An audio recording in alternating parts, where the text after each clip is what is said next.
This sentence is a lie. Can you solve it? Don't worry, you're not supposed to. Tonight, impossible riddles will guide you gently towards sleep. Imagine for a tender moment a single sentence, brief, unassuming, quietly mischievous. This sentence is a lie. It appears harmless, almost playful. But as you turn it over in your mind, sleep drawing closer, notice how it begins to twist and loop, impossible to resolve. Should you call it true, then you're believing a lie. But name it false and truth emerges from the contradiction. Your thoughts begin to circle softly in place, looping endlessly, an unbroken ring of impossibility. This is the liar paradox, a riddle older than memory, still confounding philosophers, logicians, and dreamers alike. Language, the very instrument you reach for to shape reality, to comfort or to wonder, has, woven within it, the capacity for unraveling. If words can lose their footing, what else in your world rests on uncertain ground? Allow this puzzle to turn slowly in your mind. Consider other paradoxes that tease and trouble, inviting you to accept uncertainty. I always lie. Everything I say is false. Some riddles are not meant for solving. They are reminders that truth, like rest, sometimes hides in the tender, unsolvable places. Does it trouble you if some questions forever escape your grasp? If a statement can be neither true nor false, perhaps you needn't press every question for a final answer. Permit some problems to drift and blur, remaining gently unresolved, comforted by the knowledge that not every puzzle demands clarity. As you breathe slow and deep, let the logic of language blur the boundaries between what's real and what isn't. Life, love, even routine and sleep itself are filled with gentle contradictions. You long for rest, but chasing it too hard keeps you awake. You crave clarity, but sometimes the softest peace is found in surrendering confusion, holding questions lightly as you drift onward. Tonight, gift yourself permission to leave things unresolved. Language can twist itself into knots, but your need for sleep remains simple, tender. In the uneasy comfort of paradox, tranquility can settle. It will rock you softly toward dreams, even as the riddles of the world go on unsolved. In the quiet, swirling twilight between sense and nonsense, rest. Sleep welcomes uncertainty, and in the reassuring rhythm of your breath, you find peace beyond resolution. Philosophical zombies. Imagine, as you lie in the darkness, a friend sitting beside you. Their laughter, care, and pain seem as genuine as you remember. But step deeper into thought. What if behind their eyes no movie plays at all? Beneath every reaction lies pure emptiness. They act, speak, and react just as you do, but inside there's nothing. No warmth, no ache, not a single flicker of experience. This is the idea of the philosophical zombie, a being perfectly indistinguishable from a human in every observable way, except that it's utterly hollow inside. You could converse, share secrets, watch them cry, but the reality behind their expression would be merely sophisticated reflex, not consciousness, not feeling. Could someone you know be like this? Could you? Allow this uncanny idea to warm and unsettle the silence. How could you ever be certain that anyone else is truly alive, truly aware? Everyone else could be extraordinary actors, performing being human for your benefit, with nothing real stirring beneath their mask. Pause, recall the warmth you felt in a parent's hand, the ache of another's sorrow. Are those just clever signals, empty ripples vanishing as soon as the conversation ends? Or does some secret, silent spark connect us all, invisible but real? Tonight, permit this paradox to softly unsettle your certainty. There exists no test, no password, no method to peer directly into anyone else's mind and witness it alight.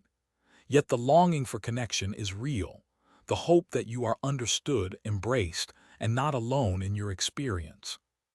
Release the need for certainty. Whether yours is the only spark or you are merely one of countless others, you belong to a world thick with gestures and stories, the sweet mystery of company.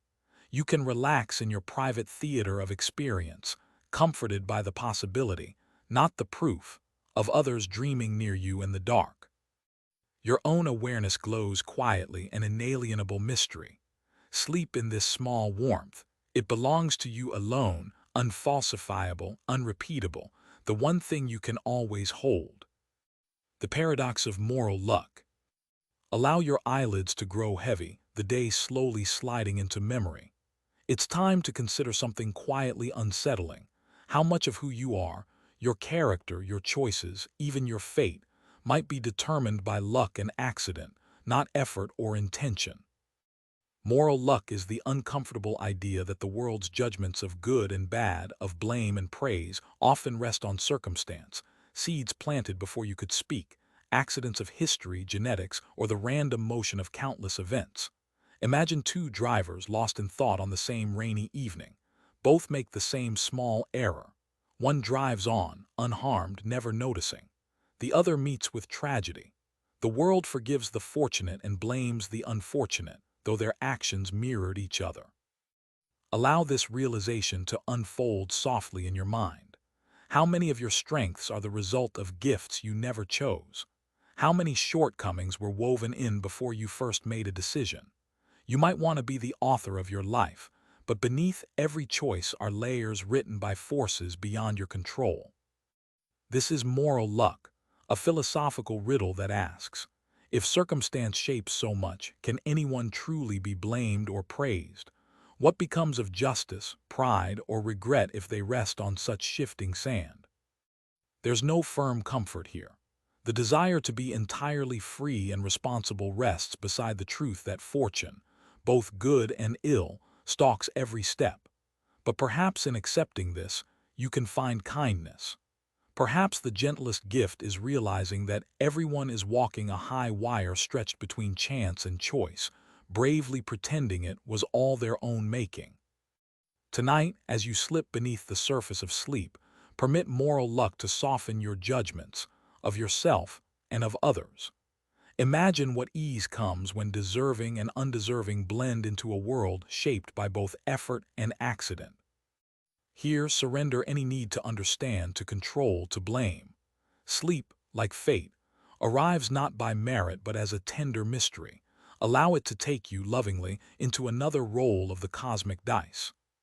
Brain in a vat. Rest in stillness, permit your imagination to drift deeper. Picture waking up, everything apparently normal. Your body, your room, the air shimmering with morning light. But what if it's all deception? What if your body, your senses, everything you believe about reality, are merely electrical impulses fed to your mind? Envision the famous brain in a vat thought experiment.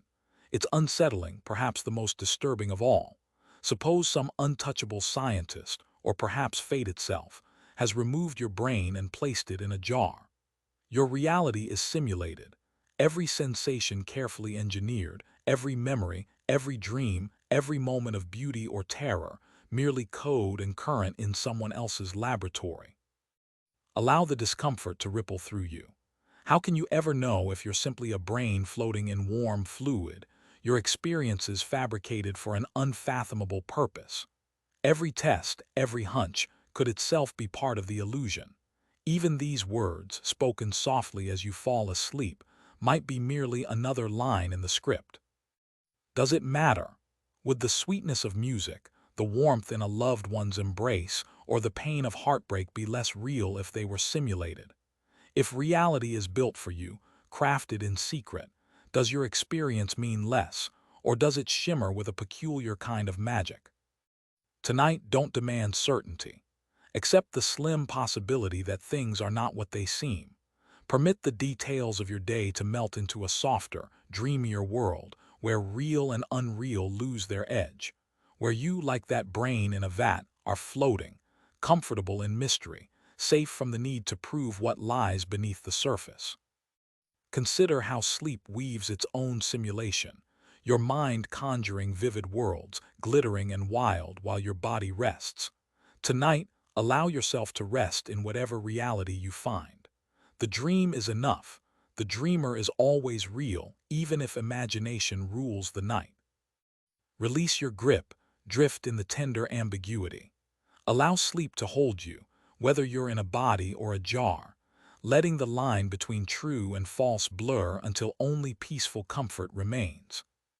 The problem of other minds. Sink deeper now into your bed, the warmth circling you like a quiet tide. Tonight, consider a puzzle so intimate it touches every relationship you've ever had. How do you know that anyone else has a mind at all? You experience your own thoughts, feelings, sensations. They are immediate, undeniable, yours, but everyone else. You observe their behavior, hear their words, watch expressions dance across their faces. Yet you never experience their consciousness directly.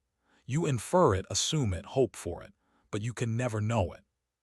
Perhaps the people around you are elaborate mechanisms, responding to stimuli with programmed precision.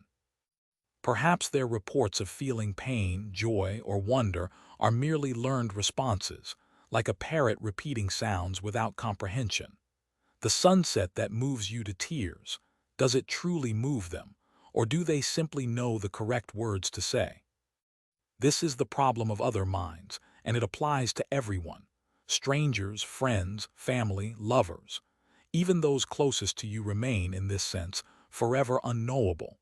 You can never climb inside their skull and witness their subjective experience.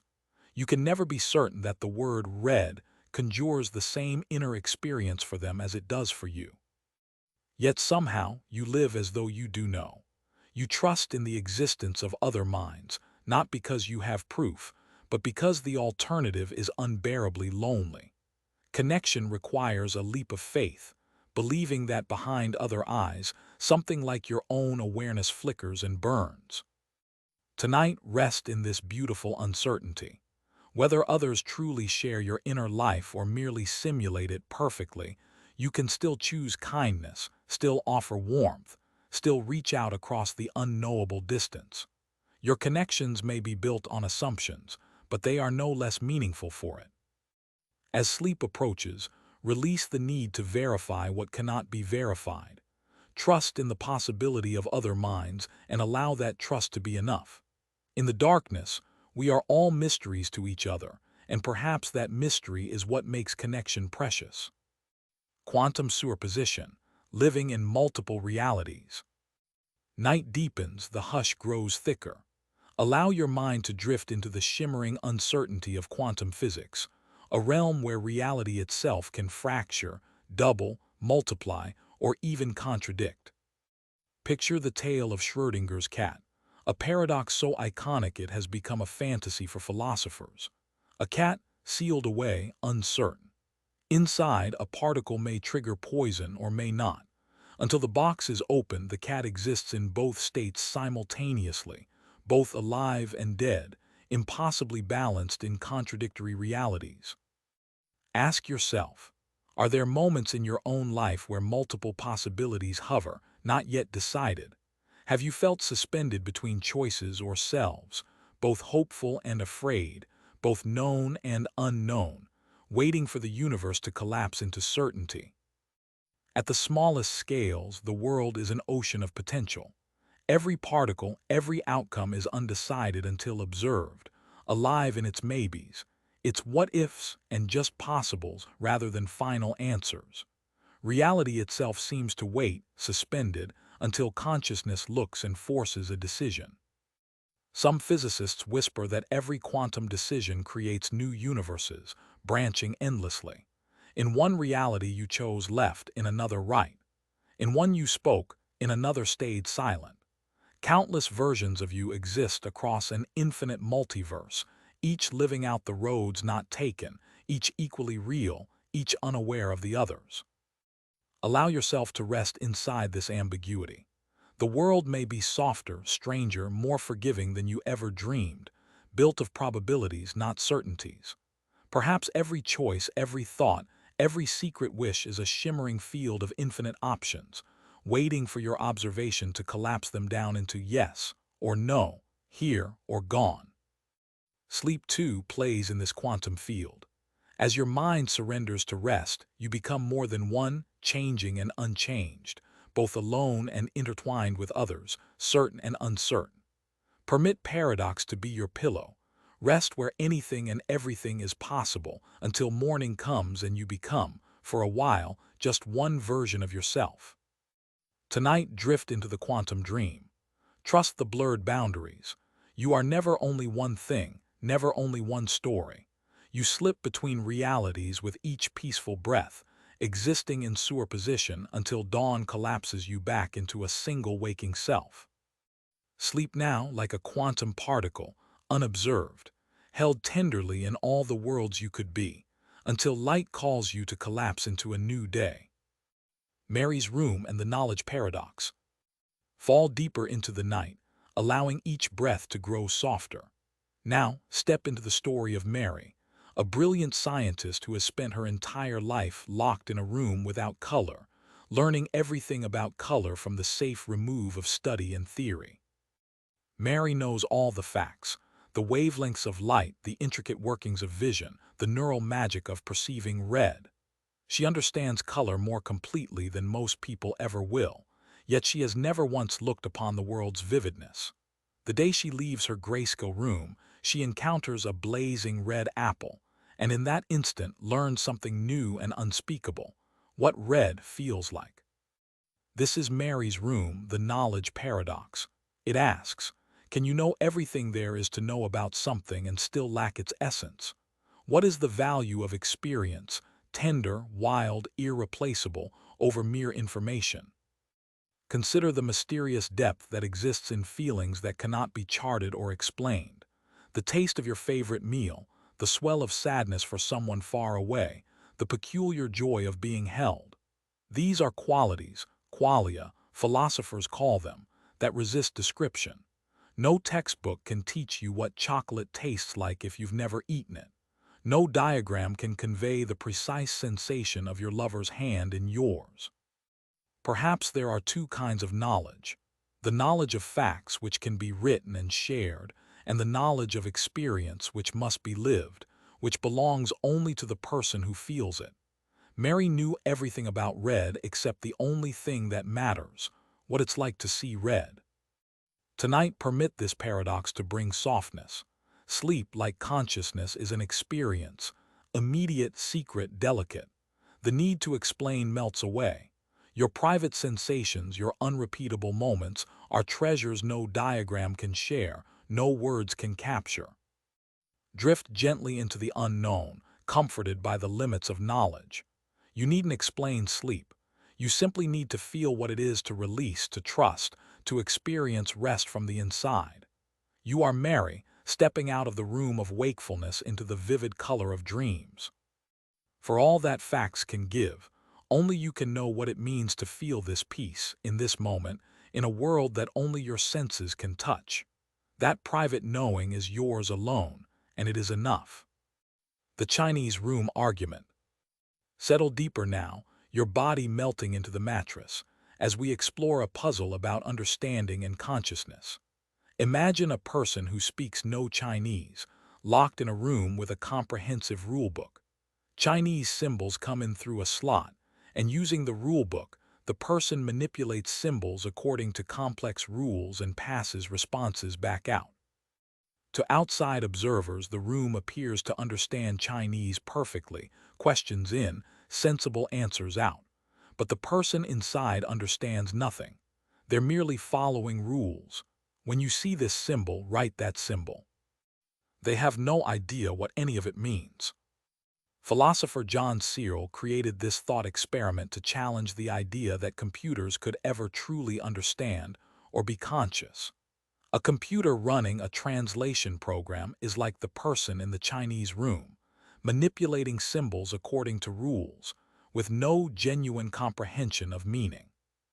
But if the Chinese room doesn't understand despite producing perfect responses, then perhaps understanding requires something more than correct input-output behavior. Perhaps it requires genuine semantic content, real meaning, actual awareness of what the symbols refer to. Or perhaps the person doesn't understand Chinese, but the system does. The person plus the rulebook plus the symbol manipulation process together constitute something that genuinely understands. After all, Your individual neurons don't understand language either, yet you do. This raises unsettling questions about artificial intelligence. When you interact with an advanced AI, are you communicating with something that understands, or merely with a sophisticated Chinese room, manipulating patterns without genuine comprehension? And what about other people? When someone responds to your words, how do you know they genuinely understand rather than simply executing learned patterns of response? Perhaps understanding is always hidden, always assumed, never provable. Consider your own understanding. Right now, you understand these words, or do you? Perhaps your brain is just executing complex patterns, and what you call understanding is merely successful pattern matching. Perhaps genuine semantic content is an illusion, and we're all Chinese rooms pretending to understand. Or perhaps understanding is simpler than we think. Perhaps if a system can respond appropriately to any possible input, it understands, regardless of whether it feels like there's understanding happening. Perhaps the person in the Chinese room does understand Chinese, despite their subjective feeling of not understanding. Tonight, release the need to understand itself. You needn't know whether you genuinely comprehend these words or merely process them. You needn't determine whether understanding requires some special inner quality or merely correct behavior. Sleep requires no understanding. Your body knows how to sleep without understanding how. Your brain knows how to dream without understanding why. You can surrender to processes you don't comprehend, trusting that they'll work regardless. Let go of the need for semantic content, for genuine meaning, for true understanding. Simply allow the symbols of waking consciousness to fade, the rulebook of rational thought to close, and the Chinese room of your mind to go dark and quiet. Understanding can wait. For now, simply process, simply respond, simply rest, whether genuine comprehension is happening or not. Pascal's wager. Close your eyes and imagine yourself beneath a vast, starless sky. The universe stretches quietly in every direction, filled with ancient mysteries hidden just beyond sight. Some nights, you may feel small, a single heartbeat among endless worlds, wondering if there's anything more. Centuries ago, a philosopher named Pascal proposed a curious wager. Perhaps it's wiser to believe in something greater, something unknowable just in case. If there's no higher power and you believe, nothing is lost. But if there is something out there, everything might be gained. It's a gamble, he said, where the smart money is on faith. But the wager contains its own puzzles. Which higher power should you believe in? What if you choose wrong? And can belief that comes from calculation, from hedging bets, truly count as faith? Can you force yourself to believe something simply because it's strategic? As you lay still, permit yourself to drift between trust and doubt, between the comfort of faith and the softness of uncertainty. Perhaps you've yearned for answers, or perhaps you've found beauty in questions. Tonight, you needn't decide. The sky is open. Belief and disbelief can share the same tender darkness. Feel how your mind can rest on possibility. It's safe to hope and safe to wonder both at once. The wager is not a burden. It's an invitation to curiosity, a space in which anything might be true or nothing at all. You can accept that you don't know and still feel held, still feel safe. Some find comfort in certainty, others in exploration. Some trust in powers beyond themselves, others trust only in what they can touch and see. Tonight, you needn't join either camp. You can exist in the middle space where questions feel less like demands and more like lullabies. Allow any worries about knowing to dissolve into peace. There's no need to choose sides or settle arguments. Simply rest in the softness of the unknown, trusting that the mystery itself is enough for tonight. As you sink deeper into sleep, remember, you are permitted to hope, permitted to question, and permitted to release it all. The edge of uncertainty is a tender place, and in its quiet embrace, you can drift safely until morning. Belief, doubt, hope, resignation, all are just thoughts passing through the night. Watch them float by like clouds across a dark sky and let them go. Newcomb's Paradox. Allow the quiet of the night to settle around you like a gentle whisper as you imagine a strange game, a puzzle unhindered by ordinary rules. Picture a table in a shadowy room, illuminated only by moonlight. Before you sit two boxes, one transparent, the other closed. In the transparent box, you can see $1,000. The closed box might contain $1 million, or it might be empty. You have a choice. Take both boxes or take only the closed box. Here's the twist. Someone ancient, wise, mysterious claims to predict your choice with perfect accuracy. Before you entered the room, they made their prediction and prepared the boxes accordingly. If they predicted you would take only the closed box, they put $1 million inside. If they predicted you would take both boxes, they left it empty. Their track record is flawless. They have played this game 1,000 times and never been wrong. So what do?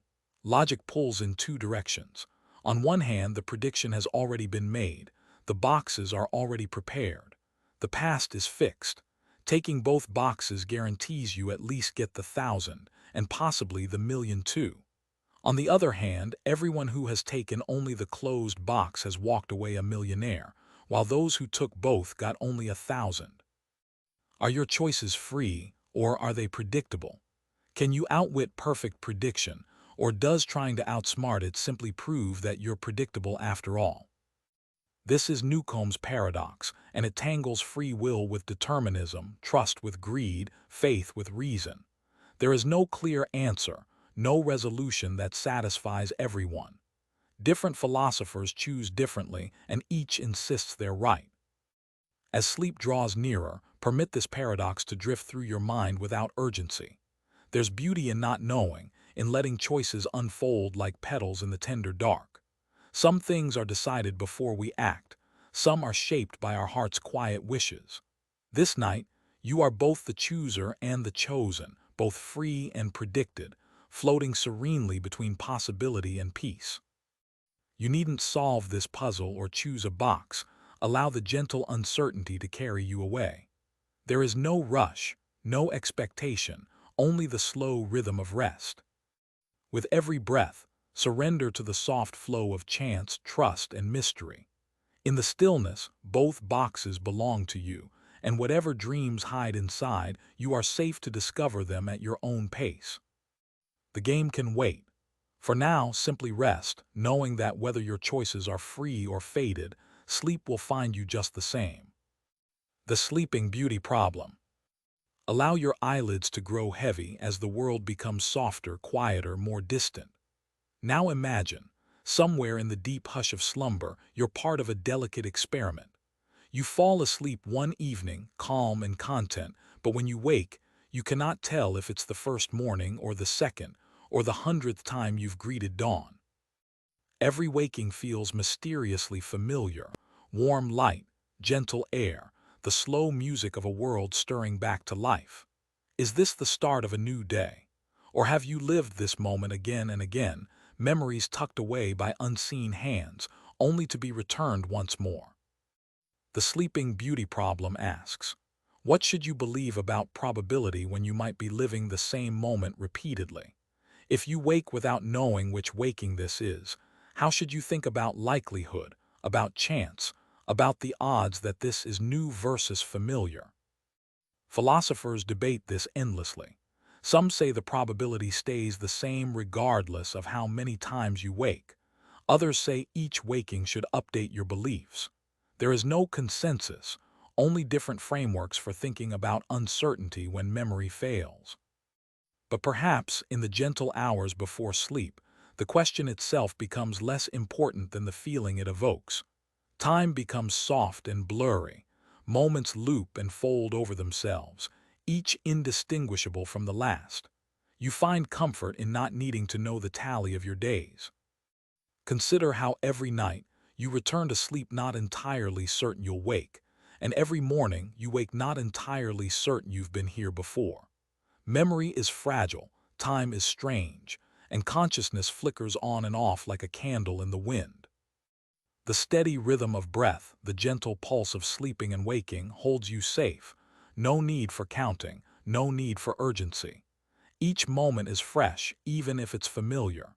Each rest is restorative, even if you've rested 1,000 times before. Tonight, permit repetition to be a gift, a soft blanket wrapping around you, every sleep the promise of a peaceful new beginning. It doesn't matter if this is your first rest or your 1,000th. What matters is that you're here now, sinking softly into comfort. Whether you are living the first time or the 1,000th, every moment is a cradle, rocking you gently toward dream. Let the question of which morning is this fade into a tender lullaby. Sleep erases time, resets the counter, makes everything new. Rest in that renewal. Infinite regression. As you settle deeper into the gentle shadows of night, allow the fabric of your thoughts to ripple softly. Imagine tracing the reason behind any moment, a smile, a drifting memory, the slow beating of your heart. Each has a cause, some tender origin whispering from the past. Now imagine following those reasons backward, one after another. Every why leads to another why, and that to another, like stepping stones vanishing into the distance. You wander through a quiet garden of explanations, never hurried, never lost, each question becoming softer, more distant, until the answers dissolve into a peaceful haze. This is the problem of infinite regression. Every explanation requires another explanation, every cause has a prior cause, every reason rests on another reason. Where does it end? Does it end? Some philosophers insist there must be a first cause, something uncaused, a foundation that holds everything else. Aristotle called it the unmoved mover, a source of all motion that is itself still. Others argue there need be no beginning at all, that the chain of causes stretches back infinitely, without origin, turtles all the way down. Neither answer fully satisfies. An uncaused cause seems to violate the very principle of causation it's meant to preserve. But an infinite chain seems to explain nothing, to hang in midair with no support. Consider your own existence. Why are you here? Because of your parents. Why did they exist? Because of their parents. Back and back through generations, through evolutionary history, through the formation of the earth, through the birth of the universe. But why did the universe exist? Why was there something rather than nothing? The questions recede like waves pulling back from shore, each answer revealing another question beneath. You could trace causes backward forever and never reach solid ground. Tonight, as you drift toward sleep, release the search for ultimate explanations. Permit the chain of reasons to unwind slowly in your mind, each step becoming softer, more distant, less urgent. You are free to rest in the mystery, allowing questions to become lullabies that quiet your thoughts. Does the chain of causes ever end? Maybe there is a first cause, something ancient and silent. Or perhaps the links stretch on forever, braiding together a tapestry of gentle uncertainty. There is comfort here, in accepting that not every answer must be found, not every riddle solved. Some things simply are, and that's enough. The need for ultimate foundations can release its hold, and you can float in the beauty of endless possibility. Allow the infinite regression to carry you backward through time, through thought, through consciousness itself, until you arrive at the simple, foundational truth of this moment. You are here, you are safe, you are drifting toward rest. The origins don't matter tonight. The endless chain of causes can wait. Simply be without needing to know why. The experience machine. Take a slow breath and imagine a gentle laboratory filled with soft golden light, quiet humming, and endless calm. In the center stands a beautiful machine, sleek, inviting, promising every sensation you have ever wanted. You're offered a choice. Step inside and live a perfect dream. Warmth, joy, excitement, love, every wish fulfilled, every adventure experienced, every comfort guaranteed. Your heart wonders, if you could have happiness at the touch of a button, would you choose the machine? Or would you accept all the uncertain beauty and pain of real life? The philosopher Robert Nozick posed this thought experiment to challenge the idea that pleasure is all that matters. Most people, when asked, say they wouldn't enter the machine. But why not? If experience is all we have, if our entire life is just the movie playing in our consciousness, why does it matter whether that movie is generated by reality or by technology? Perhaps we value something beyond mere experience. Perhaps we want our accomplishments to be real, our relationships to be genuine, our struggles to matter in some objective way. We want to actually be certain kinds of people, not just feel like we are. Or perhaps our reluctance is simply fear of the unknown, attachment to familiar suffering, a failure of imagination about how truly perfect the simulated experience could be. Inside the dream, everything feels true: laughter, the gentle embrace of friends, the taste of favorite foods, the thrill of discovery. Your simulated children would love you with what feels like perfect, genuine affection. Your simulated achievements would bring what feels like earned satisfaction. Would you know the difference? Would it matter? Tonight, lying safely in your bed, consider the difference between dreams and reality. Is the joy you feel less real if it comes from a perfect story? Is pain more precious because it's earned and endured in the waking world? Some argue that we already live in a kind of experience machine, that our brains generate a simulation of reality based on incomplete sensory data, that we never experience the world directly, only our mind's interpretation of it. If that's true, perhaps the distinction between real and simulated collapses entirely. Allow your thoughts to wander gently between these possibilities. There is no pressure to decide. You may find peace in knowing that, whether tonight's rest is a true moment or a beautiful illusion, comfort is yours. As sleep gathers around you, permit real and imagined worlds to blend together. Each is soft, each is safe, each is part of your journey toward restful dreams. The boundary between waking and sleeping is itself a kind of experience machine, generating vivid worlds from pure neural activity. Trust the machine of your mind. Let it weave tonight's dreams and rest in whatever it creates. Pause. Allow the lines between reality and dream to become gentle whispers in the night. The Twin Earth Thought Experiment. Permit your body to relax into the mattress, each muscle softening as your mind floats to a distant place, a perfect copy of the world you know. Imagine a mirror Earth, circling a gentle sun, where every tree and cloud, every friend, every memory appears exactly the same. You walk through this twin world, seeing familiar faces smile, feeling the care in every gesture, the warmth in every embrace. The air whispers in the same comforting tones, the streets wind gently as they always have. Everything appears just as you remember, yet in this delicate dream you wonder, what makes this home truly yours? The philosopher Hilary Putnam proposed this thought experiment with a twist. On Twin Earth, the substance that fills the lakes and falls as rain looks exactly like water, behaves exactly like water, but has a completely different molecular structure. The people of Twin Earth call it water, just as we do, but they're referring to something fundamentally different. When you say water, you mean H2O. When your twin says water, they mean XYZ. Same word, same experiences, different reference. Does the meaning of water depend on what's actually in the world or only on what's in your head? This raises a strange question about meaning itself. When you think about water, are you thinking about H2O specifically, or are you thinking about whatever transparent liquid fills the role that water plays? Do your words and thoughts reach out into the world and connect with actual substances, or do they remain locked inside your skull, referring only to your experiences and concepts?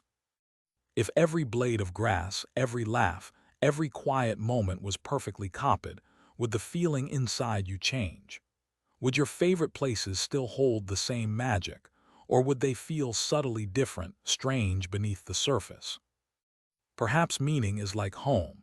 It's not just about the physical structure, but about history, about real connections stretching back through time. Your water means H2O because of a causal chain linking your word to actual H2O in the world. Your twins, water, means XYZ because of their chain linking to actual XYZ. Tonight, allow your thoughts to explore the mystery of sameness and difference, real and copy, home and not home. There is comfort in the familiar, and awe in the possibility that every moment could be repeated, reinvented, or newly discovered. Whatever world greets you in dreams, you belong in its tender embrace. As you drift toward sleep, trust that no matter where you are, real earth or twin, memory or hope, you are safe, cherished, and welcome to rest. The words you use, the thoughts you think, the dreams you dream, they connect you to something, even if that something shifts and changes, even if the meaning itself is softer than you once believed. Pause, allow the worlds to blur gently together, as sleep brings you home. The Grandfather Paradox. Settle in as the quiet of the night folds around you, and imagine you could gently float backward in time, softly, safely, walking through memories, going deeper, further into the past. See yourself stepping through gentle, sunlit mornings, voices echoing lightly from generations ago, until you reach the life of your grandfather, or one who came even before. What if in this calm, wondrous adventure you could touch the threads of destiny, changing one small thing, a word, a gesture, a simple choice? Philosophers wonder, if you change the past so your ancestor never walked the path that led to you, what would become of you now? Would you vanish, like mist at sunrise, or would time gently rewrite itself, weaving new patterns to keep your story alive? Is the past so fragile that a whisper can erase the future, or is it so resilient that it bends and adapts, always finding a way? Some propose that time protects itself, that any attempt to change the past would be thwarted by coincidence, by accident, by the universe conspiring to maintain consistency. Others suggest that changing the past creates a new timeline, a branching path where both versions exist simultaneously. In one universe you exist, in another you never were. Still others argue that time travel to the past is simply impossible, that the paradoxes themselves prove it cannot be done. If going back in time would create logical contradictions, perhaps the laws of physics forbid it entirely. Allow your mind to wander softly through this puzzle. There's no urgency, no pressure to find answers. Consider the beauty of being part of a long, mysterious chain, moments linking backward through the darkness, ancestors dreaming of futures they could never imagine. Your existence rests on an impossibly delicate thread. If any one of your ancestors had made a slightly different choice, met a different partner, lived in a different place, you would not be here. The odds against your existence are astronomical, and yet here you are. Tonight, permit yourself to drift between the worlds of possibility and memory. Relax into the comfort that, though the past remains unchangeable, the present welcomes you just as you are.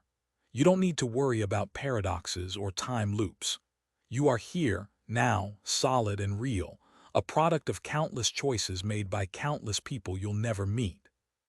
As you settle deeper, know that your story, woven from countless tender choices, has led you here to this peaceful moment, ready for restful dreams. The past brought you here, the future can wait, and the present is soft and safe. Pause. Allow the gentle mystery of time to become your lullaby. The Euthyphro Dilemma. Let the gentle night air cradle you as you turn this ancient idea in your mind, quiet and unhurried. The philosopher Socrates once asked, "Is something good because the gods command it, or do the gods command it because it is good?" This simple question creates a profound dilemma. If things are good only because a divine being commands them, then morality is arbitrary. Murder could be good if commanded, kindness could be evil if forbidden. Goodness would have no independent meaning, it would simply be whatever the authority declares. But if the gods command things because they are already good, then goodness exists independently of divine will. The gods are merely recognizing and reporting moral facts that exist outside them. This makes morality objective, but it also suggests something exists above even the gods, moral truth that constrains divine choice. Neither option is satisfying. The first makes morality arbitrary and unstable. The second seems to limit divine power and place morality on an even higher plane than divinity itself. The ancient question remains unanswered after millennia of debate. You can replace gods with any source of moral authority, cultural tradition, evolutionary adaptation, rational principles, personal intuition. The dilemma persists. Are things right because your moral framework says so, or does your moral framework say so because they are right? If morality comes from culture, does that make it arbitrary? Different cultures have different values. Does that mean morality is just convention, changeable and relative? Or are some cultural values better than others, suggesting moral truth exists independently? If morality comes from evolution, does that make kindness just a survival strategy, cooperation merely enlightened self-interest? Does it strip morality of genuine meaning, reduce it to biological programming? Or does it explain how we came to recognize moral truths that exist independently? Consider your own moral intuitions. When you feel that helping someone is right, where does that feeling come from? Is it right because you feel it, or do you feel it because it's right? Can you trust your moral sense, or is it just conditioning, evolution, cultural programming creating feelings that may not track real moral truth? Tonight, release the need for moral certainty. Perhaps morality has no ultimate foundation, no final justification. Perhaps you navigate by feel, by intuition, by best guesses that might be wrong, and perhaps that's acceptable.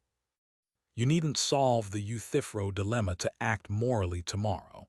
You needn't know the source of moral truth to try to do what's right. Uncertainty about foundations needn't prevent practical ethics. As you drift toward sleep, permit yourself to rest from moral philosophy. Sleep has no ethics, makes no claims about right and wrong.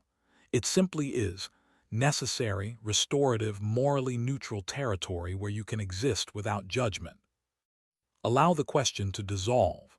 Whether goodness is commanded or recognized, arbitrary or objective, you can still act with kindness, still choose compassion, still do your best. The foundation can remain mysterious while the practice continues. Tonight, behind the veil of approaching sleep, trust your moral intuitions without needing philosophical justification. Tomorrow, you'll make choices based on values you can't fully defend. But tonight, you can rest from the burden of justification, floating free in the space before moral categories. Buridan's ass. Allow your thoughts to settle like slow-falling leaves as you imagine a gentle scene by the edge of a quiet meadow. Picture a humble donkey, peaceful and calm, standing between two identical piles of sweet hay. Each bale looks, smells, and tastes the same, equally close, equally inviting. The donkey pauses, uncertain, perfectly balanced between the two. Time stretches softly. With no reason to favor one side or the other, the donkey waits, and waits. Without a gentle nudge or a tiny difference, decision becomes impossible, a silent tug-of-war, gentle and endless. This medieval thought experiment asks, if choices are perfectly equivalent, can choice happen at all? Does a decision require a difference to tip the balance? Or can we simply choose arbitrarily, exercising some fundamental freedom that exists beyond reasons? Consider the times in your own life when choices pressed close, when the path forward seemed evenly split, and no whisper of preference stirred your heart. Did you freeze, gently suspended in possibility? Or did you discover some capacity to simply choose, without needing reasons, exercising will itself? Some philosophers argue that Buridan's ass reveals we are not purely rational creatures. Reason alone cannot produce action when options are truly equal. Something else must intervene: instinct, impulse, arbitrary will, or simple randomness. Others say the scenario is impossible. There are always differences, however subtle. The left bale might be slightly closer, the right one slightly fresher. Perfect equivalence never truly exists, so the paradox dissolves. But perhaps there's comfort in the image of the donkey, suspended between choices. Sometimes decision is less important than we think. Sometimes both paths lead to the same place.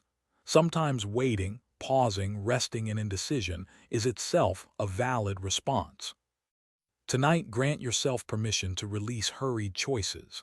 Allow every option to become a gentle cloud on the night sky, no longer pulling, only floating. There is no need for urgency, no rush to pick one path over another. Sleep, like kindness, will arrive regardless of how you choose. Many of life's decisions matter less than they seem in the moment. Most futures contain similar amounts of joy and difficulty. The donkey might starve between the hay bales, but you won't starve between your options. You can afford to pause, to rest, to let some decisions wait until clarity arrives naturally. Breathe deeply, relax completely, and rest easy knowing that sometimes every path is a good one, and pausing is its own form of care. Indecision, when approached gently, can become a kind of meditation, a place where you're free from the burden of choosing, simply existing in possibility. Pause. Allow indecision to dissolve into comfort, as rest comes at its own pace. The Gettier problem and the nature of knowledge. As darkness deepens, consider what it means to truly know something. For thousands of years, philosophers defined knowledge as justified true belief. If you believe something, you have good reasons for that belief, and the belief happens to be true, then you know it. But in 1963, a philosopher named Edmund Gettier shattered this definition with a simple example. Imagine you look at a clock and see it reads 3:00. You form the belief that it's 3:00, and by sheer coincidence it actually is 3:00. Your belief is justified. You saw a clock. True, it really is 3:00, but do you know it's 3:00? Not if the clock is broken and has been stopped at 3:00 for days. You got lucky. Your belief is true by accident, not because your justification genuinely connects to the truth. This seems like it shouldn't count as knowledge, yet it meets all three criteria. Gettier's examples revealed that knowledge is stranger than we thought. It's not enough for your beliefs to be justified and true, they must be justified in the right way. But what's the right way? Philosophers have been arguing ever since, proposing and discarding definition after definition. Perhaps knowledge requires that your justification couldn't easily have been false, or that your belief-forming process is reliable, or that there's an appropriate causal connection between the fact and your belief. Each proposal faces counterexamples, edge cases, puzzles. Consider how often you think you know things. You know your own name, the color of the sky, the layout of your home. Or do you? What if you're in a simulation? What if you're a brain in a vat with false memories? What if you're dreaming right now? You probably believe you're lying in bed, reading or listening to these words. That belief seems justified. You have sensory evidence, memories of getting into bed, the feeling of the mattress beneath you. And suppose it's true, you really are in bed. But do you know it? What if the evidence could be misleading? What if you're actually asleep and dreaming that you're awake in bed? Tonight, release the need for certainty about knowledge.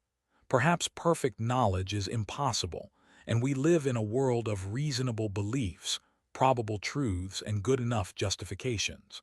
Perhaps the quest for absolute certainty is itself a kind of insomnia, a refusal to rest in the comfort of uncertainty. You don't need to know that you're falling asleep. You don't need justified true belief that rest is approaching. Simply allow the experience to unfold without labeling it, without evaluating whether your beliefs about it meet any philosophical criteria. Knowledge can wait. For now, simply experience, simply be, simply drift. The phenomenal concept strategy and the hard problem. Sink deeper now into the mystery of consciousness itself. Scientists can explain many things about the brain, which neurons fire when you see red, which chemicals produce feelings of happiness, which regions activate during memory or decision-making. But they cannot explain why any of this feels like something. Why does the firing of neurons create the subjective experience of redness? Why does a particular brain state feel like joy rather than merely causing joyful behavior? This is what philosophers call the hard problem of consciousness. Some argue that science will eventually explain consciousness just as it has explained everything else. We just need more time, better technology, deeper understanding of brain processes. Consciousness will turn out to be nothing more than information processing, neural patterns, computational states. But others insist there's an unbridgeable gap. Even if we completely understood the brain's physical processes, we still wouldn't understand why those processes give rise to inner experience. There's something about consciousness that escapes third-person scientific description, an irreducibly first-person quality. The phenomenal concept strategy tries to bridge this gap by arguing that we have two different ways of thinking about the same thing. When you think about seeing red in terms of wavelengths and neurons, you're using physical concepts. When you think about what red looks like, you're using phenomenal concepts. Same reality, different conceptual frameworks. But does this solve the problem or merely restate it?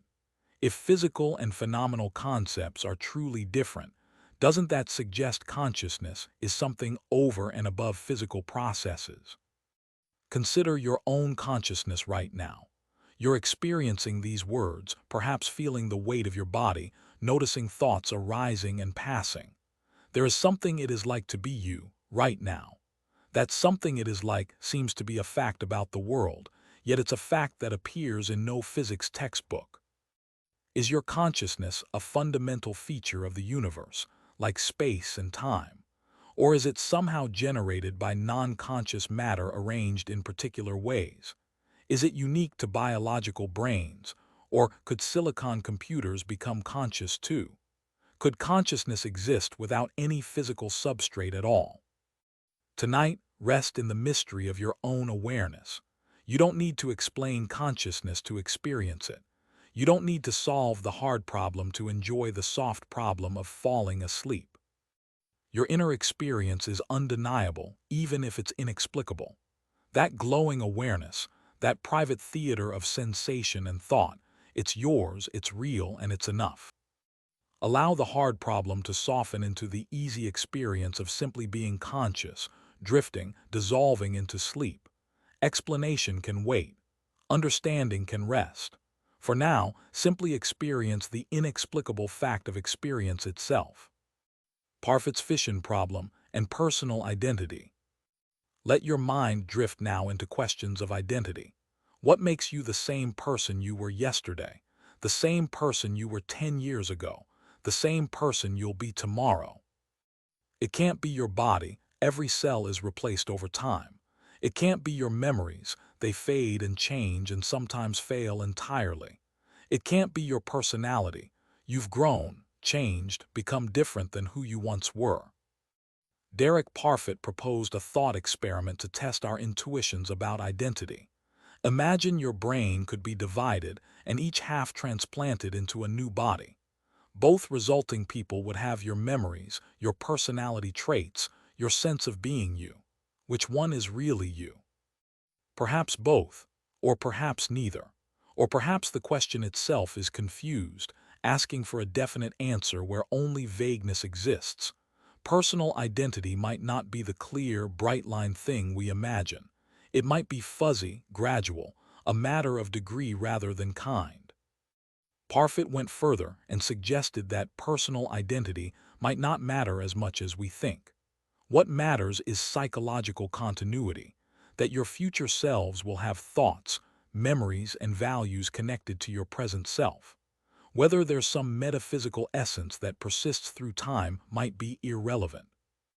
This has strange implications. If identity doesn't matter, then the distinction between you and others becomes less sharp. If what matters is psychological continuity, then you should care about other people's experiences almost as much as your own future experiences. Altruism becomes less about self-sacrifice and more about recognizing the blurred boundaries of self. Consider your sleeping and waking selves. Are they the same person? The sleeping you has no awareness, no active memories, no ongoing experience. In what sense is the sleeping you still you? When you wake tomorrow, will you be the same person who fell asleep tonight, or a new person with memories of being that previous person? Some traditions say we die each night and are reborn each morning. Sleep is a little death, a temporary dissolution of self, and waking is a resurrection. Perhaps they're right. Perhaps personal identity is fragile, interrupted, and constantly reconstructed rather than continuously maintained. Tonight, release your grip on identity. You don't need to remain the same person through sleep. You can dissolve, fragment, become multiplicity or nothingness. Come morning, someone will wake in your place, someone with your memories, your name, your life. Whether that person is really you might not matter as much as it seems. Allow yourself to come apart gently. Identity dissolves in sleep, and that dissolution is not death but rest. Tomorrow you'll be reconstructed, and that will be enough. The Doomsday Argument. Allow the world to grow quiet around you, the gentle darkness holding you like a soft wave. Imagine yourself standing on the shore of time, watching the endless parade of days and nights, years and centuries drifting by. Philosophers call this the Doomsday Argument. If you were born at a random point in human history, does it suggest that the story of humanity is closer to its ending than its beginning? Are you late to the grand tale, or is there so much more yet to come? The logic goes like this. Suppose humanity will eventually have 200 billion members across all time. You happen to be, say, the 60 billionth person. That means you're in the first third of all humans who will ever live. But suppose humanity will actually have 200 trillion members. Then you're in the first tiny fraction, suspiciously unlikely. Statistically, you should expect to find yourself somewhere in the middle of the distribution of all humans, not at the very beginning. So the fact that your birth rank is relatively low suggests the total number of humans will be relatively small, meaning humanity doesn't have that much time left. But this reasoning seems absurd. How could your birth order tell you anything about the future? How could your mere existence provide evidence about when the world will end? Critics point out that the argument makes strange assumptions about reference classes and probability. It's not clear what population you're sampling from, and even if the logic were sound, it would prove too much. Similar reasoning would predict that anything you observe is likely to end soon, which is clearly wrong. Still, the argument has a haunting quality. We live in an era of existential risks, nuclear weapons, climate change, artificial intelligence, engineered pandemics. Humanity's future is genuinely uncertain. Perhaps we are living in a crucial period, late enough to face catastrophic technologies but early enough to possibly survive them. Or perhaps we're just getting started, and trillions of humans will live in the far future, expanding through the cosmos, experiencing joys and sorrows we can barely imagine. Allow that question to settle quietly inside you like a pebble dropped into still water. There's no hurry to find an answer, no need to worry about beginnings or endings tonight. The only moment that needs your care is the gentle now, the heartbeat of this evening, the soft hush just before sleep. Whether history's book is nearly full or just now opening, you are woven into its pages. Your chapter, tender, unique, entirely your own, is happening right now. And right now, your chapter includes rest. As you surrender to sleep, imagine the far future and deep past both reaching out to cradle you. Time blurs and softens, leaving only the kindness of the present, a timeless night gently rocking you into a dream. The end of the world can wait. The ultimate fate of humanity can wait. For now, simply rest in this moment, knowing that whether humanity has eons or decades remaining, this night is yours to spend in peace. Pause. Allow the worries of history to dissolve as your story glows quietly in the darkness. The Omnipotence Paradox. Allow calm silence to envelop your mind as you imagine a thought experiment glowing softly on the edge of night. Picture a being, gentle, powerful, limitless, capable of anything, of every wish and every possibility. Now consider a single puzzle. Could this being create a task so difficult that even it could not complete it? The paradox swirls silently, asking, if a power is truly unlimited, can it limit itself? If boundaries can be set, perhaps the power was never absolute. If no limit can be made, maybe there's something the mighty one cannot do after all. Round and round the questions spiral, soft and endless, becoming gentle waves across a still pond. This is typically posed as, can God create a stone so heavy that he cannot lift it? If yes, then there's something he cannot do, lift the stone. If no, then there's something he cannot do, create such a stone. Either way, omnipotence seems to contradict itself. Some philosophers respond that omnipotence doesn't mean the ability to do logically impossible things. It means the ability to do anything that's logically possible. Creating a stone too heavy for an omnipotent being to lift is like creating a square circle. It's not a coherent concept, so failing to do it doesn't limit power. Others argue that omnipotence should include the power to do the impossible, to violate logic itself. After all, if God is bound by logic, isn't logic more fundamental than God? Still others say the paradox reveals that omnipotence is an incoherent concept, that power must have limits to be meaningful, that the idea of a being with no constraints is philosophical nonsense. But perhaps there's another way to think about it. Perhaps true power includes the freedom to limit oneself, to choose vulnerability, to accept constraints. The ability to commit to something, to make binding promises, to create rules and follow them. These might be expressions of power rather than limitations on it. Consider your own capacity for self-limitation. You have the power to stay awake all night, but you choose to sleep. You have the power to ignore these words, but you choose to listen. The ability to commit, to focus, to say, I will do this and not that. These are strengths, not weaknesses.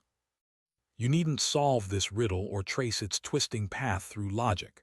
Instead, allow it to lull you into comfort, the knowledge that some mysteries are meant only to be held softly, not gripped tight. Not everything can be understood or resolved, and that's perfectly acceptable. Imagine that in your own life, there are things you can do and things you choose not to do. Sometimes, having the power to set gentle boundaries is a gift of kindness to yourself. The ability to surrender, to say, I cannot, to accept limits, these too are forms of strength. Tonight, as you drift into sleep, know that both ability and rest are acts of gentle strength. You are as powerful as you need to be, and you are permitted to surrender, to float, to dream in the safety of peaceful limits. The paradox dissolves when you stop demanding that power be absolute. In the acceptance of limitation, you find freedom. In the choice to rest, you find strength. Allow questions to dissolve into quiet and let rest be your answer. You need not be omnipotent.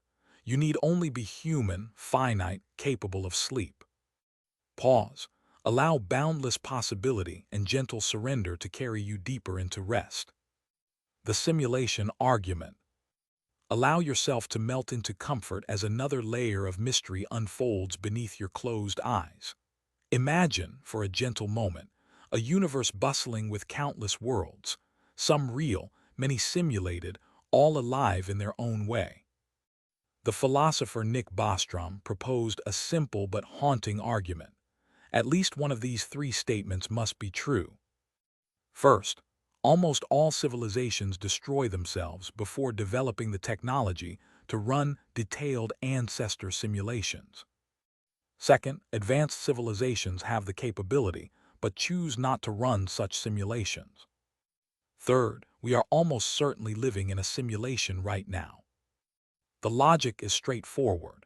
If civilizations typically survive to advanced stages and choose to run simulations of their ancestors, then simulated worlds would vastly outnumber real ones. For every original universe, there might be millions or billions of simulated ones. If that's the case, the odds that you're in the original are vanishingly small. But one of the first two options could be true instead. Perhaps technological civilizations inevitably destroy themselves through war, environmental collapse, rogue AI. Or perhaps they survive but decide not to run ancestor simulations, finding it unethical, uninteresting, or simply too expensive. Still, the possibility remains. You might be living in a simulation right now. Everything you've ever experienced, every relationship, every memory, every sensation, might be code running on some unfathomable computer in a higher reality. Does this idea disturb you, or does it bring strange comfort? If you are simulated, then your simulators might care about you. They might be studying you, protecting you, or invested in your story. You might matter to beings far beyond your understanding. Or perhaps they're indifferent. You're just one data point among trillions, and whether you suffer or flourish is irrelevant to them. Or perhaps there are no simulators at all, and you're in the base reality, the original, the one that's actually real. Allow this idea to flutter softly through your mind like a feather on the night air. Does the source of experience matter if you feel love, curiosity, and the comfort of a warm bed? If you are real or simulated, does it change the value of a gentle touch, a friendly word, a calming breath in the dark? Consider how little would change if you discovered definitively that you were simulated. You would still need to eat, sleep, connect with others, find meaning and purpose. Your joys would still feel joyful, your pains still painful.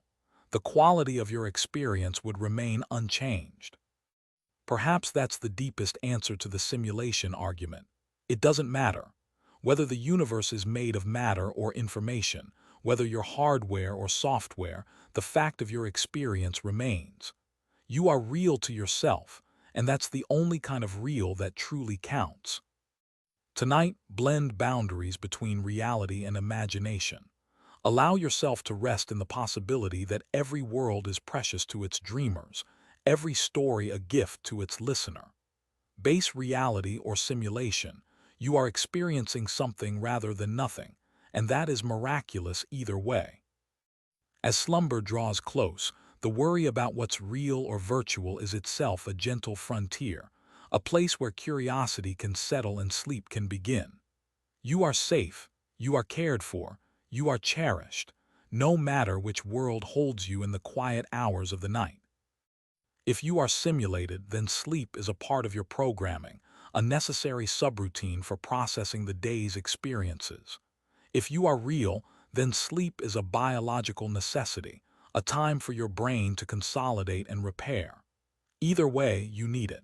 Either way, it will restore you. Pause. Allow the mystery of existence to fade into a soft, reassuring dream. Nagel's What Is It Like to Be a Bat? Drift deeper now into the mystery of consciousness from another angle. The philosopher Thomas Nagel asked a deceptively simple question: what is it like to be a bat? Bats perceive the world through echolocation, emitting high-frequency sounds and interpreting the returning echoes to build a picture of their surroundings. Their subjective experience must be profoundly different from yours. When a bat navigates through darkness using sound, what does that feel like from the inside? You can learn all the objective facts about bat neurology, about sound waves and auditory processing. You can understand the mechanics completely, but you still won't know what it's like to be a bat. You can't translate echolocation into visual or auditory experiences you can imagine. The bat's consciousness remains opaque to you, fundamentally inaccessible. Nagel argued that this reveals something important. Consciousness has an irreducibly subjective character.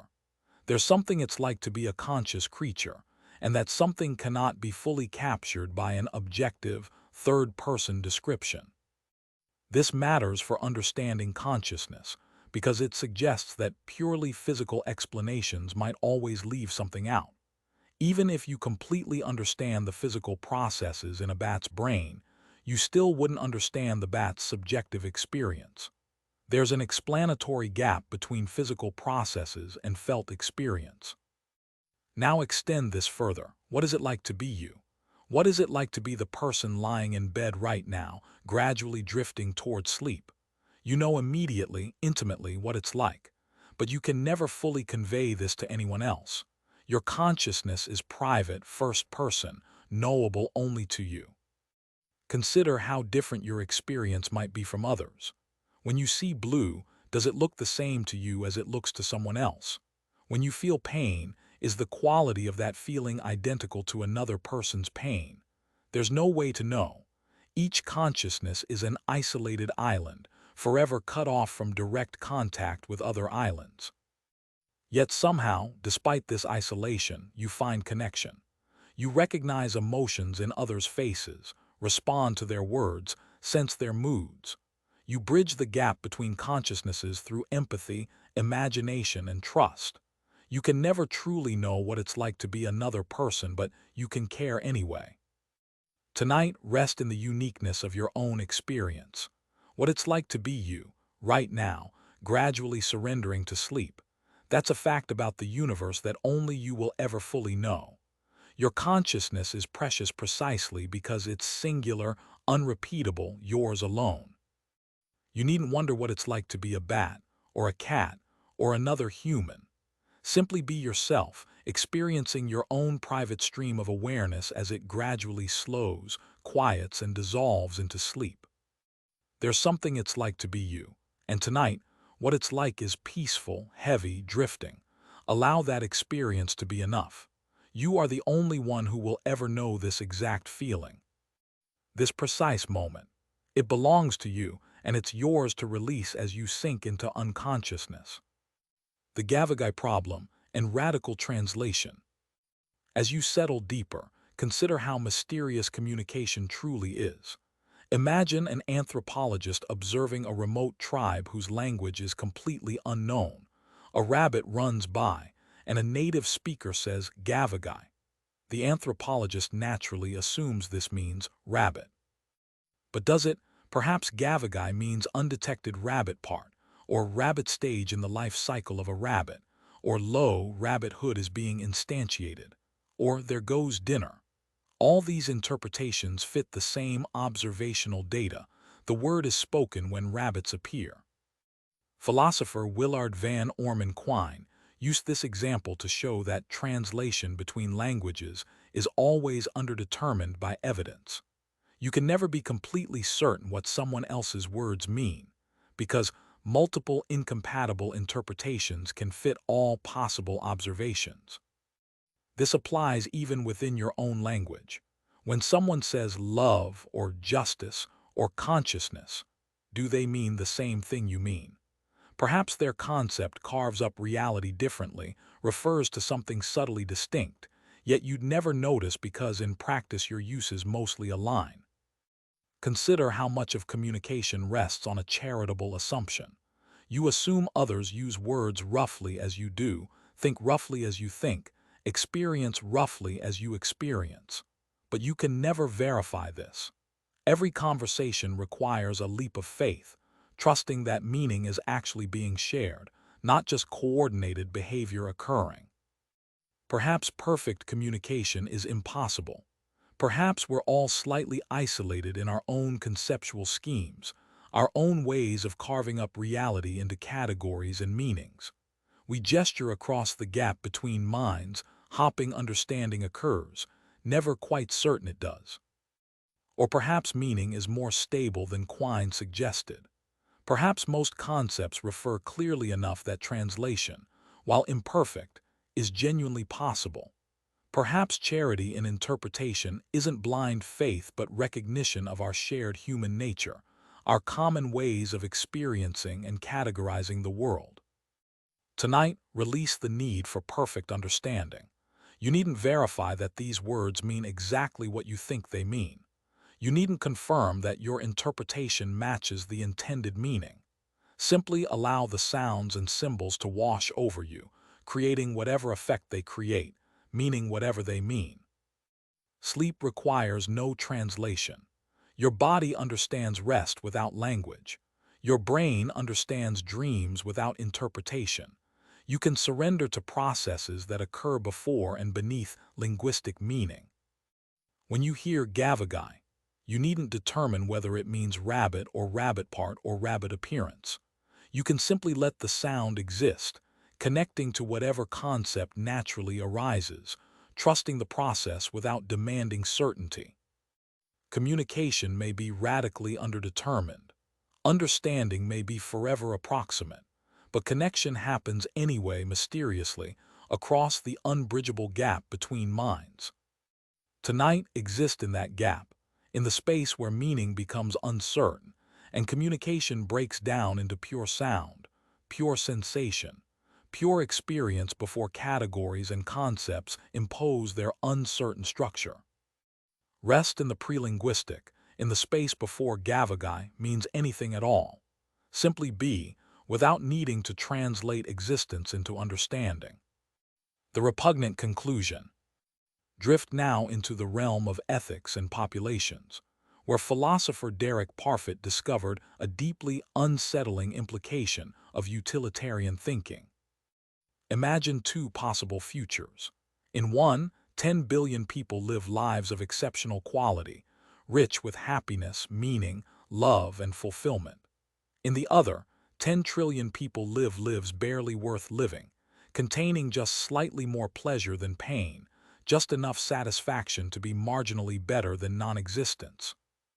If you measure total happiness by adding up everyone's well-being, the second future contains far more total happiness, simply because there are so many more people.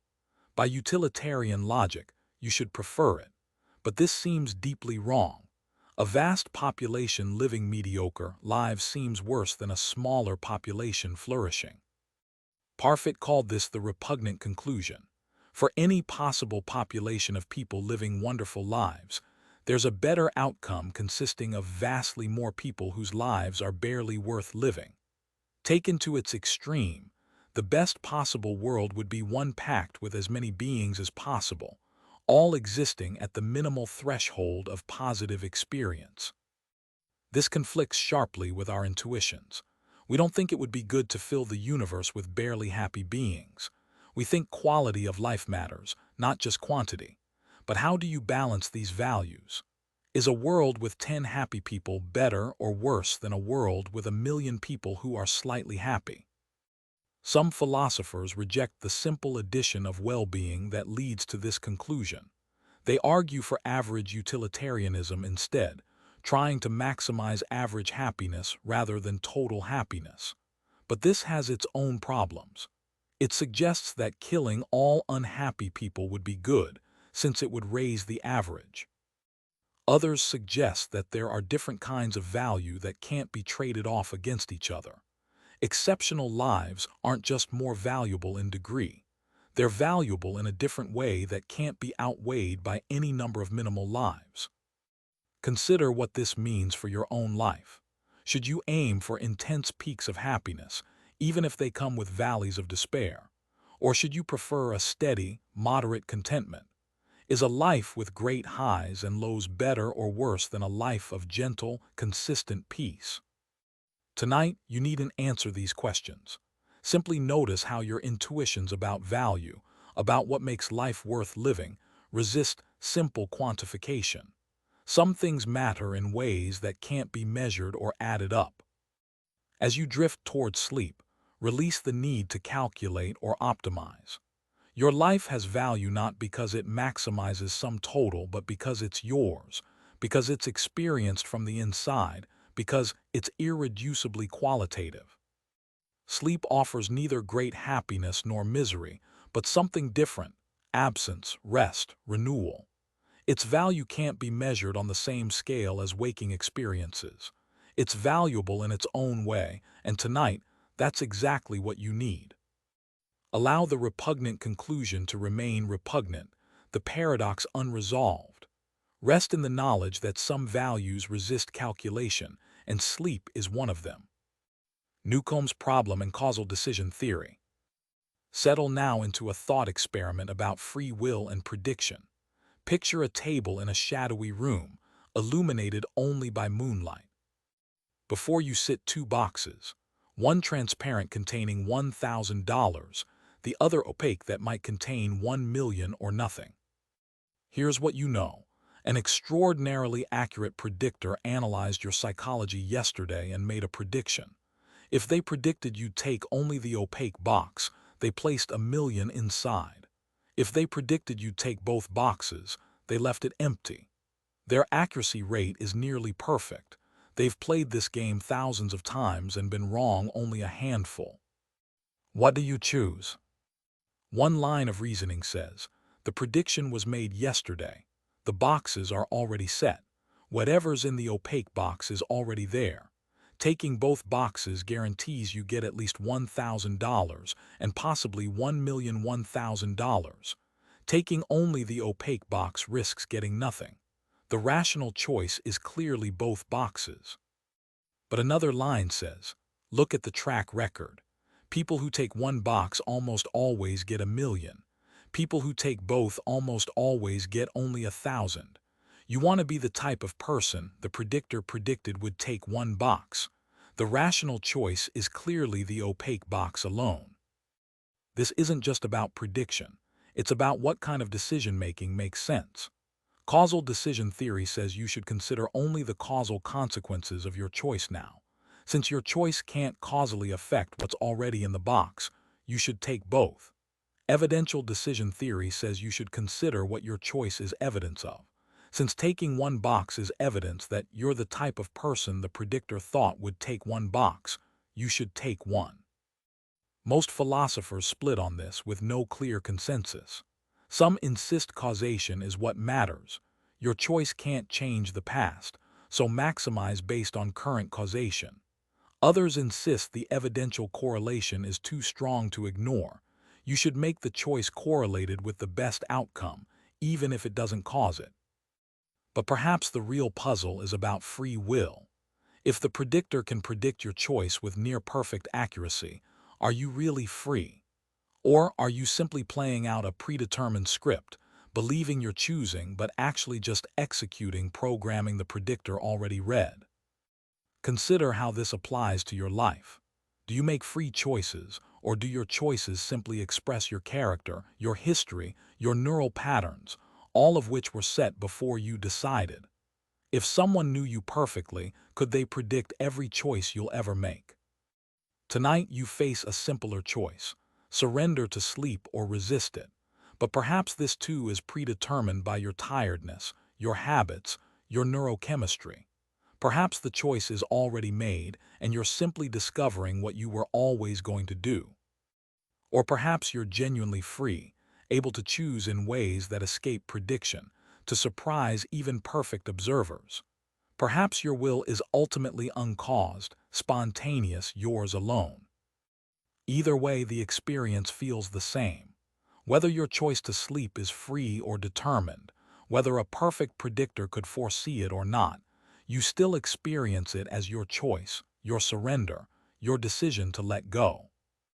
Release the need to know whether you're free. Simply make the choice, or allow the choice to unfold, or discover the choice was already made. All three descriptions might be true simultaneously. Take the box of sleep, or take both boxes of partial waking and dreaming, or discover that the choice was made when you lay down and you're simply learning what was already decided. However it works, allow it to work. Sleep approaches regardless of your theory of decision-making. McTaggart's Unreality of Time. Allow your mind to wander now into one of the strangest claims in all of philosophy, that time itself is unreal. The philosopher J.M.E. McTaggart argued that time contains an internal contradiction that proves it cannot exist. Consider how we think about time. Events can be described in two ways. First, using tensed language, past, present, future. The meeting was yesterday is happening now and will be tomorrow. McTaggart called this the A-series. Second, using tenseless relations, earlier than, simultaneous with, and later than.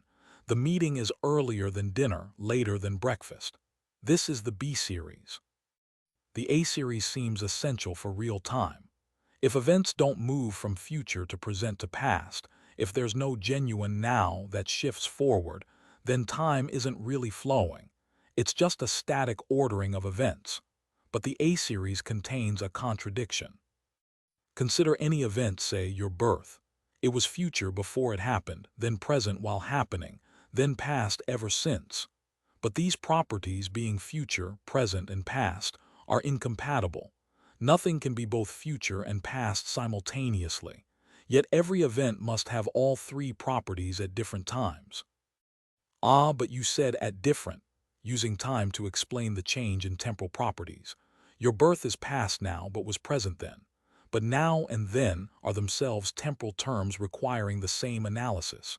You've created an infinite regress. To explain how events change from future to present to past, you need a meta-time in which that change occurs. And meta-time would require meta-meta-time endlessly. McTaggart concluded that time is contradictory and therefore unreal. The apparent flow of time, the sense of moving from past through present into future, is an illusion. Reality is timeless. Events exist in a fixed B-series ordering, with no genuine passage or flow. Many philosophers reject McTaggart's argument, proposing ways to resolve the apparent contradiction. Perhaps events don't actually have the properties of being past, present, or future, only our perspective on them changes. Perhaps time is real, but the A-series isn't fundamental. Perhaps the whole argument rests on confused thinking about temporal properties. But the puzzle remains unsettling. The flow of time feels utterly real, yet when we try to explain it philosophically, we encounter deep problems. Perhaps time is real but inexplicable, or perhaps our deepest intuitions about reality are simply wrong. Consider your experience right now. You feel time flowing, carrying you from past moments through this present toward an uncertain future. But is that flow real? Or are you simply positioned at a particular point in a static B-series, with the illusion of flow generated by your consciousness? If time is unreal, then everything that ever happens exists eternally in a timeless block. Your birth, your current moment, your death, all exist simultaneously in the timeless structure of reality. Past and future are just directions in a static landscape, like north and south. Nothing truly passes or becomes or changes. Tonight, as you drift toward sleep, allow your sense of time to dissolve. Past memories and future worries can release their grip. If time is unreal, then the present moment isn't fleeting. It exists eternally. You don't need to rush toward sleep because there's nowhere to go. Everything that will happen already exists in the timeless structure. Or perhaps time is real and each moment genuinely passes, never to return. Either way, this moment of rest is available. Whether time flows or you move through static time or time is illusory, sleep still comes. Let temporal anxiety dissolve. Whether time is real or unreal, past or future, flowing or static, this moment of rest exists. Surrender to it, timelessly or temporally, in the eternal now or the passing present. McTaggart claimed time is impossible, yet here you are, seemingly moving through it toward sleep. Perhaps the impossibility doesn't matter. Perhaps rest exists outside time entirely, in a realm where McTaggart's paradox cannot reach. Patterns reform, memories reactivate, and someone who feels like you wakes up. Is that person really you? Or are you dying each night and being reborn each morning, with only memory creating the illusion of continuity? Perhaps it doesn't matter. Perhaps asking, "Am I the same person?" is like asking, "Is this the same river?"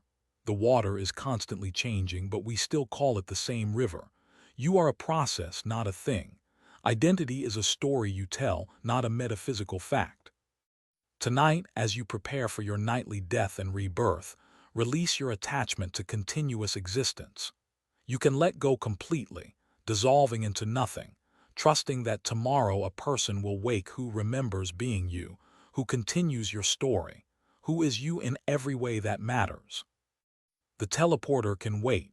For now, simply allow the natural teleportation of sleep to carry you away.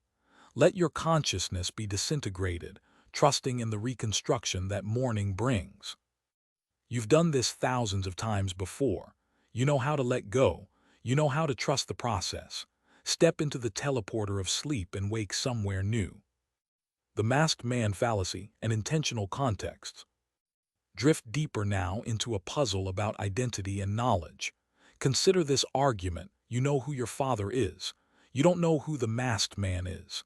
Therefore, your father is not the masked man. This seems logical, but it's clearly fallacious. Your father could be wearing the mask. Your lack of knowledge about the masked man's identity doesn't prove they're different people. This is called the masked man fallacy, and it reveals something important about how identity works in different contexts. The philosopher Gottlob Frege distinguished between sense and reference. The morning star and the evening star refer to the same object, Venus, but they have different senses, different ways of picking out that object. You might know something is true of the morning star without realizing it's true of the evening star, even though they're the same thing. This creates problems for what we think we know. You might believe your father is honest while believing the masked man is a criminal, not realizing they're the same person. Your beliefs seem consistent to you, but they're actually contradictory. Identity can hide behind different descriptions. Consider how this applies to yourself. You are the same person as the child in your old photographs, but you might have very different beliefs about me now versus me at age 5. You are the same person you'll be at 80, but you might judge my future self very differently than me right now. These are all the same person under different descriptions, different temporal slices, different aspects. Yet your knowledge and attitudes vary depending on how you think about them. Identity is slippery when filtered through different ways of conceptualizing. In dreams, this becomes even more complex. You might encounter someone who is simultaneously your friend and a stranger, your childhood home that's also somewhere you've never been. Dream logic allows impossible identities, the same thing being two different things without contradiction. The masked man might be your father, your enemy, yourself, and no one all at once. Dream identity doesn't follow waking rules. Things can be identical and different simultaneously, known and unknown, familiar and alien. Tonight, as you drift toward dreams, allow your own identity to become masked.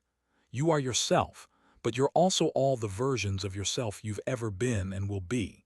You're known to yourself and unknown to yourself. You're identical to yourself and different from yourself. Let the masks multiply.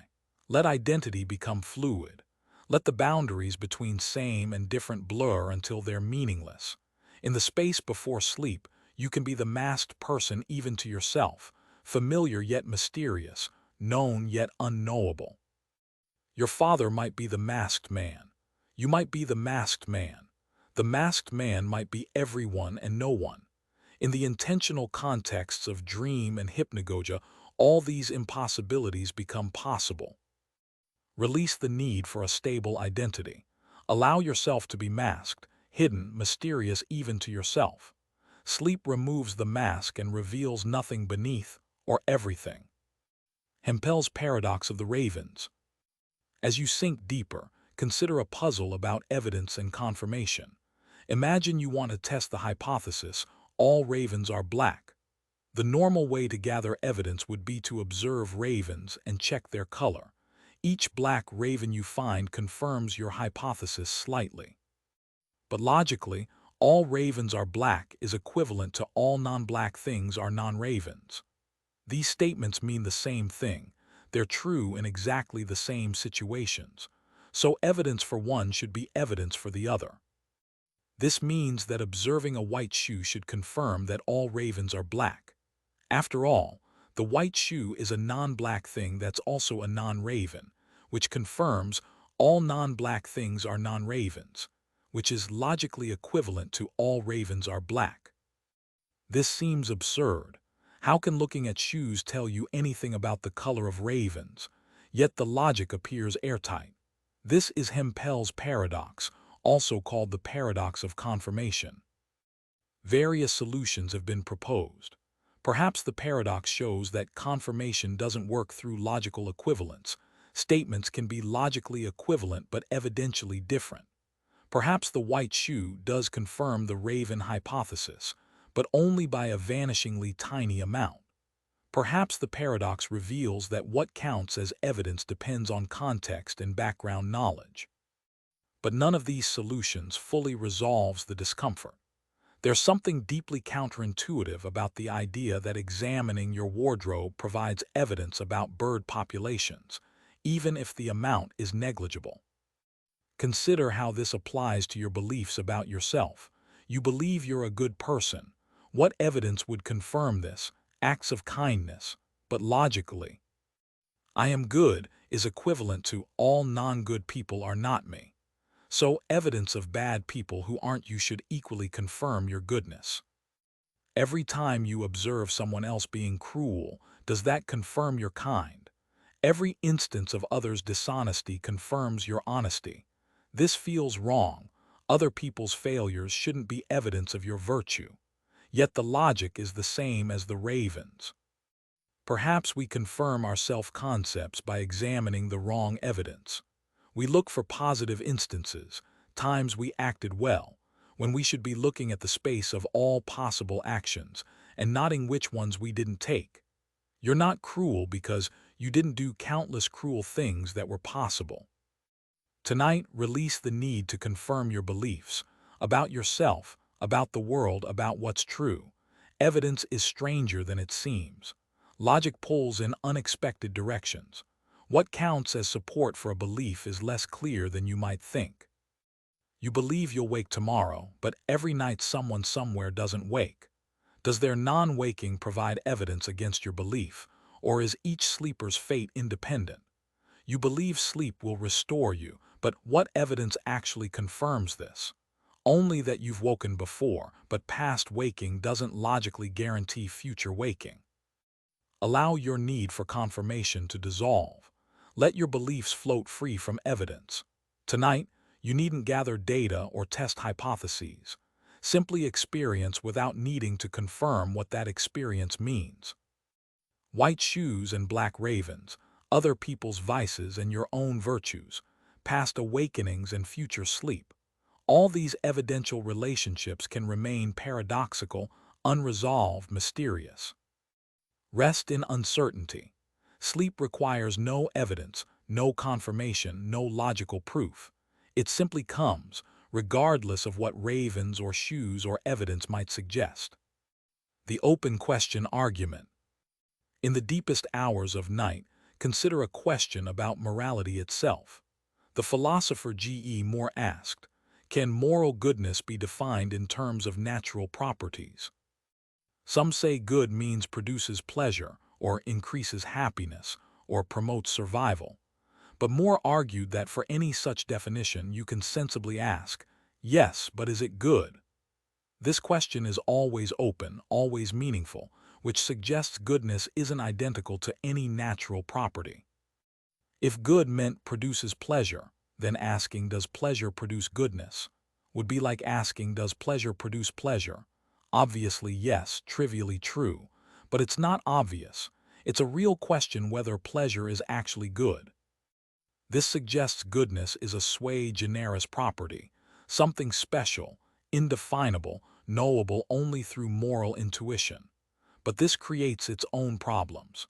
If goodness can't be defined or observed, how do we know anything about it? How can we identify what's good if goodness isn't connected to any natural features we can detect? The debate continues. Some reject Moore's argument, claiming we can define goodness naturalistically. Others accept that goodness is indefinable but still knowable. Still others become moral skeptics, doubting whether objective goodness exists at all. But tonight, you needn't resolve these metaethical questions. Simply notice how difficult it is to pin down even basic moral concepts. The things that seem most important, goodness, rightness, justice, resist simple definition. They remain slightly mysterious, slightly beyond full comprehension. Perhaps morality, like consciousness, has an irreducibly subjective or intuitive component. Perhaps some things can be known without being fully explained or defined. You know what feels right, even if you can't articulate exactly what rightness is. As you rest, trust your moral intuitions without needing to justify them philosophically. You know kindness is good, harm is bad, and compassion matters. These truths don't need elaborate justification to guide you. Tomorrow you'll navigate the moral world as best you can, making choices based on intuitions you can't fully explain. But tonight, you can rest from moral demands entirely. Sleep has no ethics, no right or wrong. It simply is necessary, natural, morally neutral. Allow the open question to remain open. Allow goodness to remain undefined. Allow yourself to rest in the space before moral categories, where nothing is right or wrong, only peaceful and restful.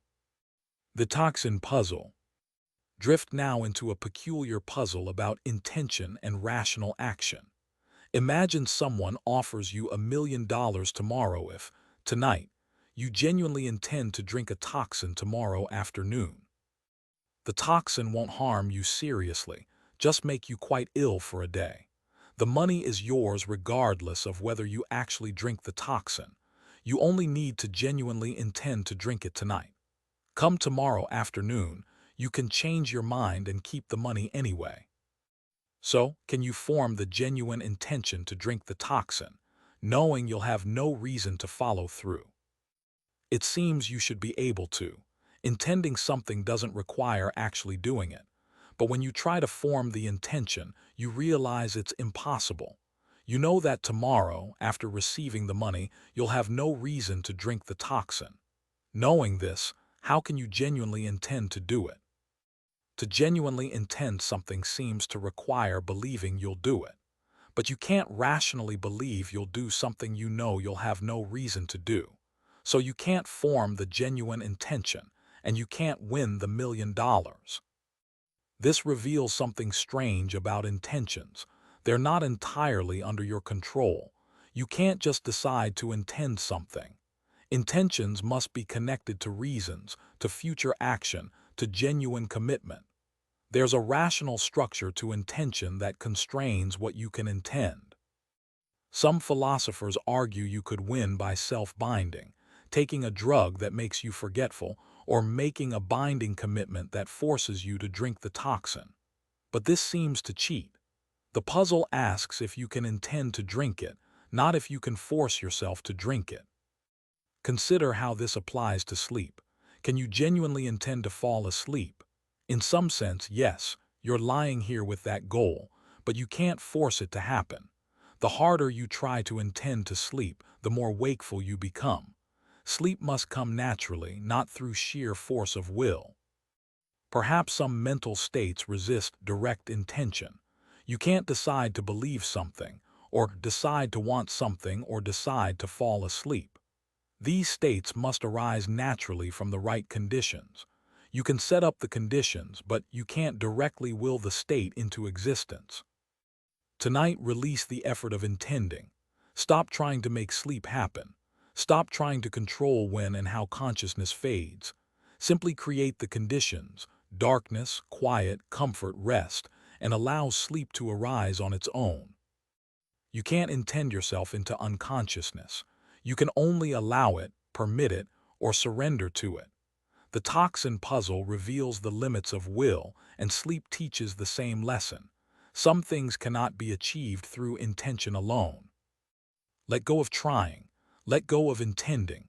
Let go of willing. Simply allow whatever comes next to arrive naturally without your interference. The measure problem and infinite possibilities. In the quietest hours, consider how unclear probability becomes when dealing with infinities. Imagine the universe is infinite in space. If it's infinite and uniform, then every possible arrangement of matter must exist somewhere, including exact copies of you. In fact, there must be infinitely many copies of you out there, some identical, some slightly different. One copy is experiencing this exact moment just as you are. Another made a different choice at breakfast. Another is living your entire life, but with different outcomes. Now, what's the probability that you're the original you versus one of the copies? Normally, you'd calculate probability by counting. If there are 10 copies and you're one of them, you have a 1/10 chance of being any particular one. But with infinite copies, this breaks down. You can't divide by infinity. This is called the measure problem. When dealing with infinite possibilities, standard probability fails. You can't meaningfully ask, what are the odds I'm this version versus that version, because there are infinitely many versions and no natural way to weight them. Some physicists think this problem plagues modern cosmology. If the universe is infinite, or if there are infinite parallel universes, then probability becomes meaningless. Every possible observation will occur infinitely many times.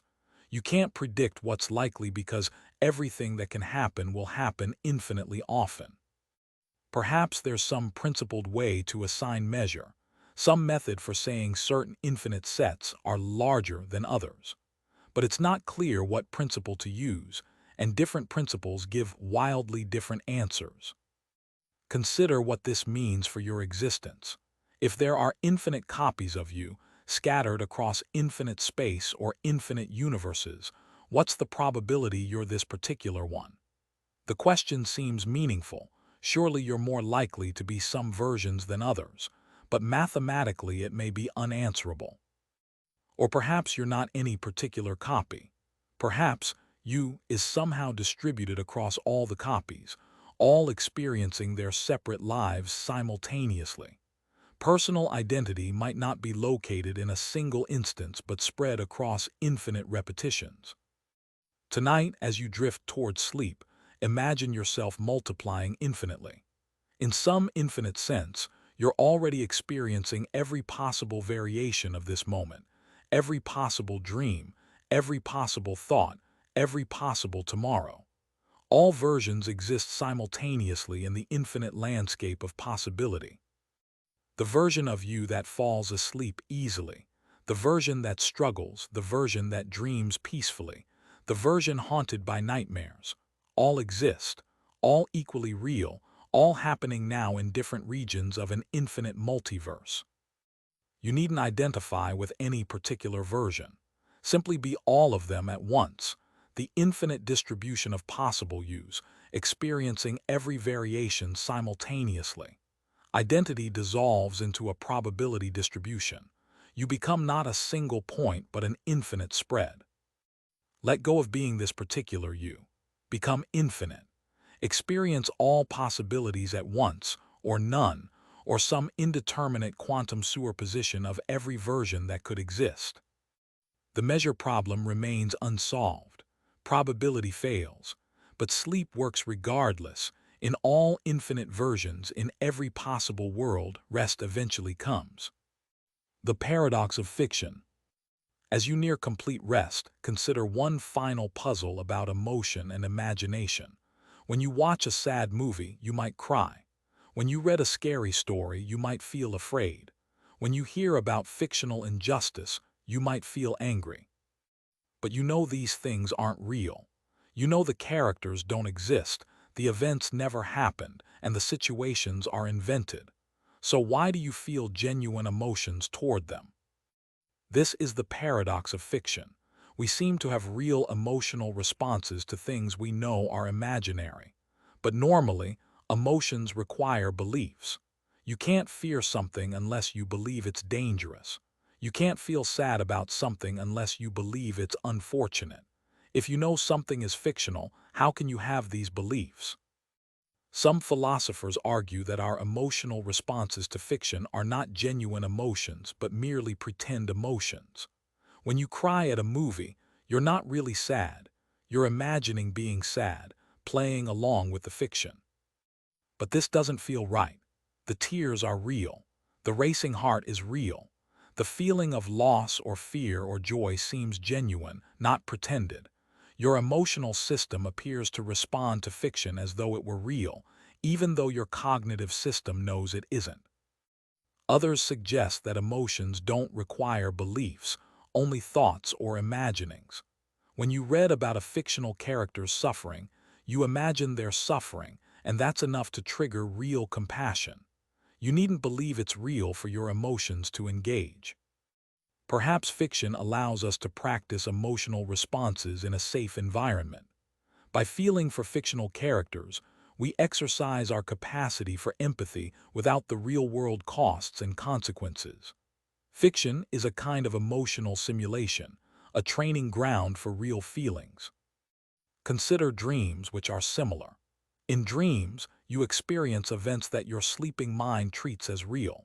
You feel genuine fear when chased by dream monsters, genuine joy at dream successes, and genuine sorrow at dream losses. Yet these experiences are entirely fictional, created by your own mind. Your emotional system doesn't distinguish between real and imaginary scenarios.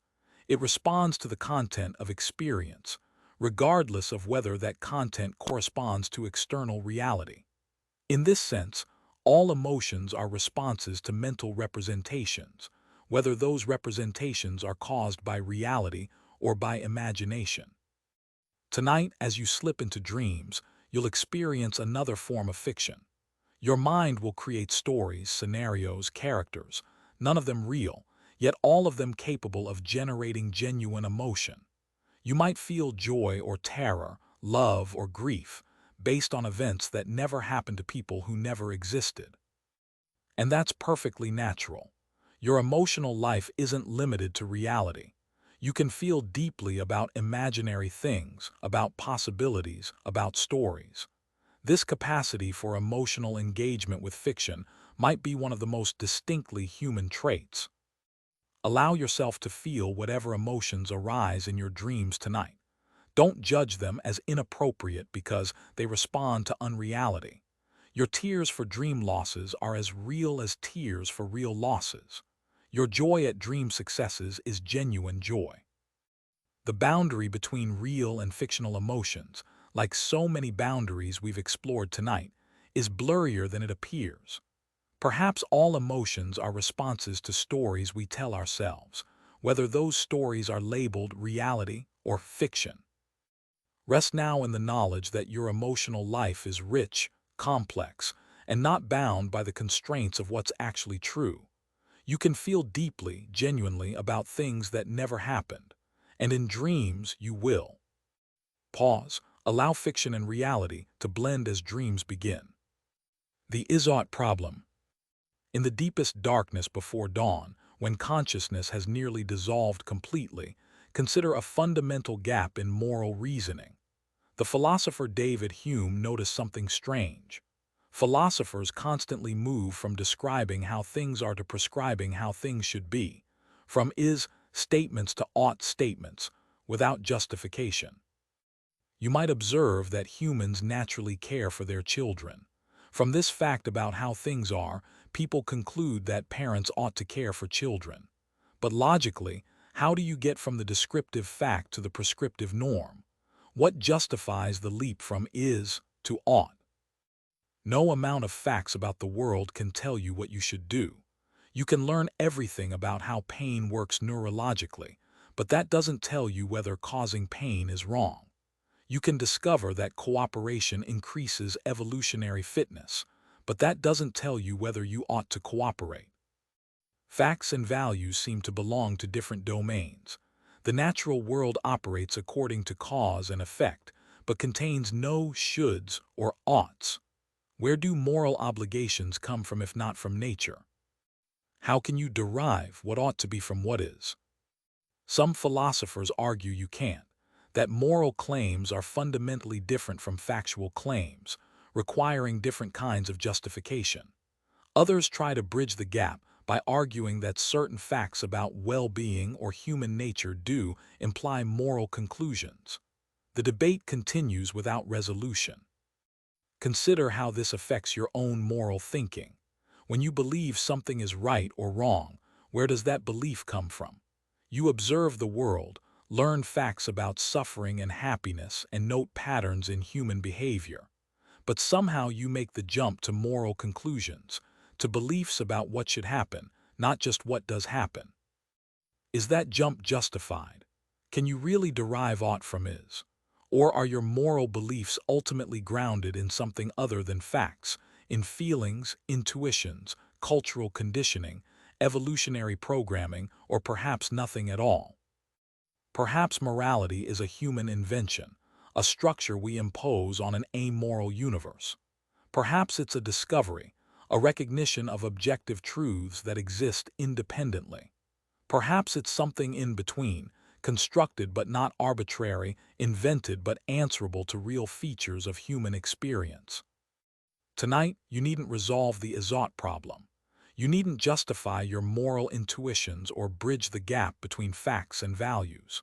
Simply acknowledge that you live in both realms simultaneously, the realm of what is and the realm of what should be. Sleep exists firmly in the realm of is. Your body needs rest. That's a fact, not a moral claim. Sleep will restore you or fail to. That's descriptive, not prescriptive. Tonight, you can rest in the pure is of physical necessity, free from the oughts of moral obligation. You ought to be kind, perhaps. You ought to pursue justice, maybe. But you simply are tired. You simply do need sleep. And that need carries you beyond the realm of obligation into the simpler realm of natural fact. Let the gap between is and ought remain unbridged. Let moral questions dissolve into factual ones. Tonight, what is true is enough. You are tired, sleep is approaching, rest is necessary. No ought is required. The Phenomenology of Time. As the night reaches its deepest point, consider how strange your experience of time truly is. Right now, you exist only in the present moment. The past is gone. You have memories of it, but those memories exist now. The future hasn't arrived. You have expectations of it, but those expectations exist now. Yet you experience time as flowing, as passing, as moving from past through present into future. Why? If only the present moment exists, what is it that flows? The philosopher Edmund Husserl examined how we experience time, noting that each moment contains not just the bare present but also retention of what just passed and protension of what's about to come. Your consciousness stretches across time, holding together past, present, and future in a unified experience. When you hear a melody, you don't experience just the current note. You hear it as part of the melody, which requires holding the previous notes in retention while anticipating the notes to come in protension. Consciousness is inherently temporal, spreading across time rather than existing in a knife-edge present. But this creates puzzles. If the present moment includes retention of the past, when does an experience truly end? If it includes protension of the future, when does an experience truly begin? The boundaries of now become fuzzy, indeterminate. Consider your experience of this moment. Are you experiencing only the current word or the entire sentence? Are you experiencing only right now or the past few seconds? Your experience seems to have temporal thickness. It occupies not just an instant but a brief duration. As you drift toward sleep, your experience of time becomes even stranger. Time seems to slow down or speed up. Minutes might feel like hours, or hours might pass in what feels like minutes. The normal flow of time distorts, becomes elastic, and loses its regular rhythm. In dreams, time becomes completely unmoored. You might experience events that seem to last for hours, yet wake to find only minutes have passed. Or you might have a brief dream that feels instantaneous, containing complex narratives that would take much longer to actually live through. Your sleeping mind has a different relationship to time than your waking mind. The sequential order becomes uncertain. Cause and effect blur. Past and future mix freely. You might dream of the past with knowledge you only gained later, or dream of the future with memories from the past. Tonight, allow your experience of time to dissolve. The rigid sequential flow of waking time can soften, bend, or break apart. You needn't move steadily from one moment to the next. You can drift, loop back, jump forward, and exist in multiple times simultaneously. In sleep, you escape the tyranny of time. You're no longer bound to move always forward at a constant rate. Time becomes fluid, navigable in any direction, or perhaps ceases to be meaningful at all. Release your grip on temporal order. Let past, present, and future blend together in the timeless space of deep rest. You don't need to know what time it is, how long you've been lying here, or how many hours remain until morning. Simply exist in the eternal now of consciousness fading, where time stretches into infinity or contracts to nothing, where every moment is both fleeting and endless. Time can wait. For now, simply be in whatever moment this is, however long it lasts. The problem of the criterion. Sink deeper now, as we explore a puzzle about knowledge so fundamental it threatens to make all knowing impossible. How do you know when you have knowledge? You need a criterion, a way to distinguish genuine knowledge from mere belief or illusion. But here's the problem. To know that your criterion is correct, you'd need to already have some knowledge. You'd need to know which instances are genuine knowledge so you can test whether your criterion identifies them correctly. But if you already knew which instances were knowledge, you wouldn't need the criterion in the first place. The ancient skeptic Sextus Empiricus posed this dilemma. To establish a criterion of truth, you must know some truths already.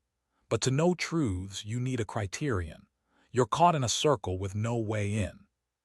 Perhaps you start with the criterion and use it to identify knowledge.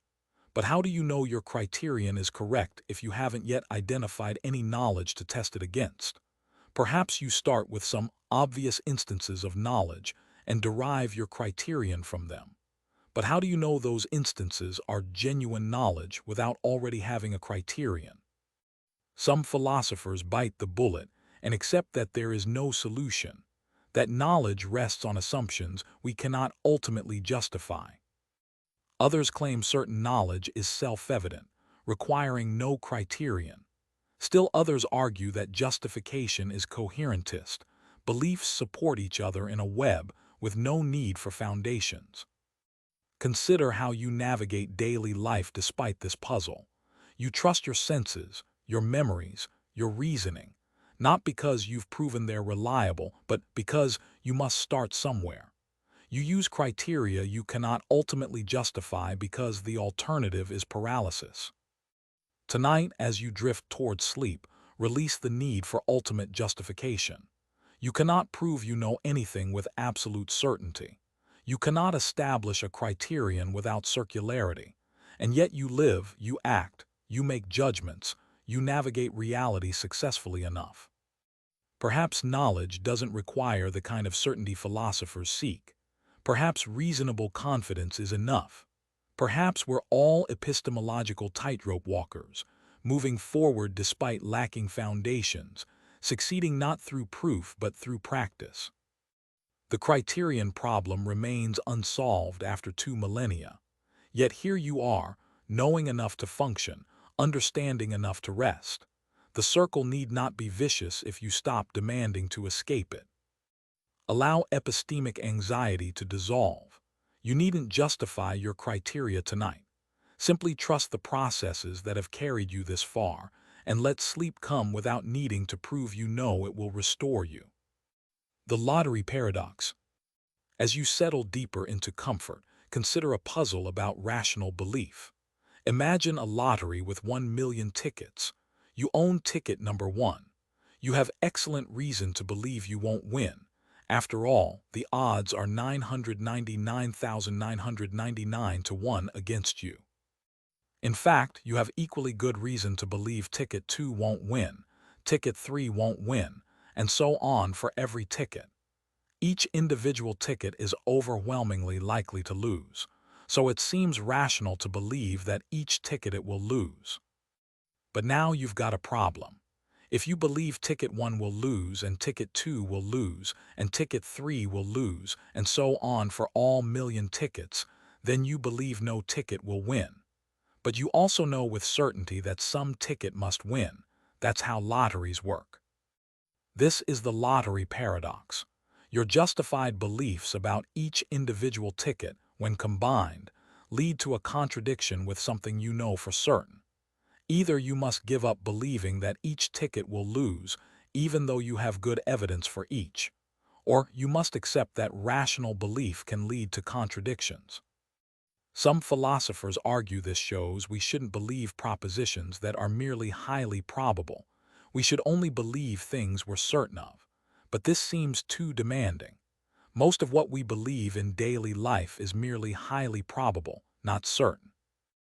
Others suggest the solution is to assign probabilities rather than simple belief. Instead of believing, ticket 1 will lose, you should believe, ticket 1 has a 0.999999 probability of losing. But this seems to abandon the ordinary concept of belief entirely. Perhaps the paradox reveals that belief doesn't aggregate the way we assume.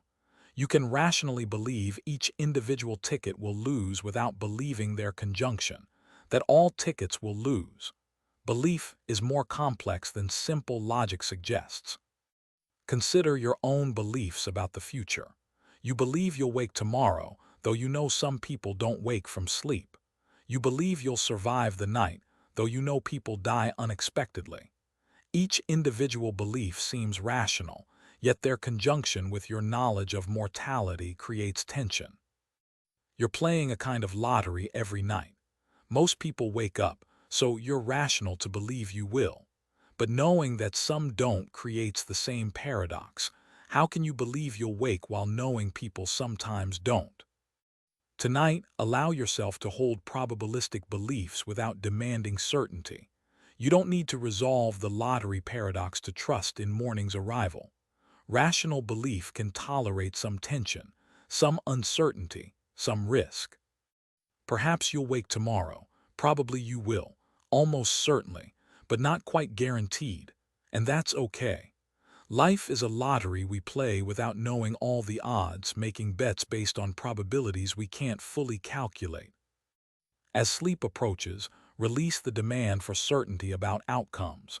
You can believe you'll wake without knowing it for sure. You can trust in sleep's restoration without absolute guarantees. Probability is enough. Certainty is unnecessary. The lottery paradox remains unresolved. But tonight's sleep doesn't require resolution, only the willingness to rest despite uncertainty, to trust despite risk, to surrender despite the slim possibility of not returning. Let probability be your comfort. The odds favor morning. That's enough. Chalmers' zombie argument and property dualism.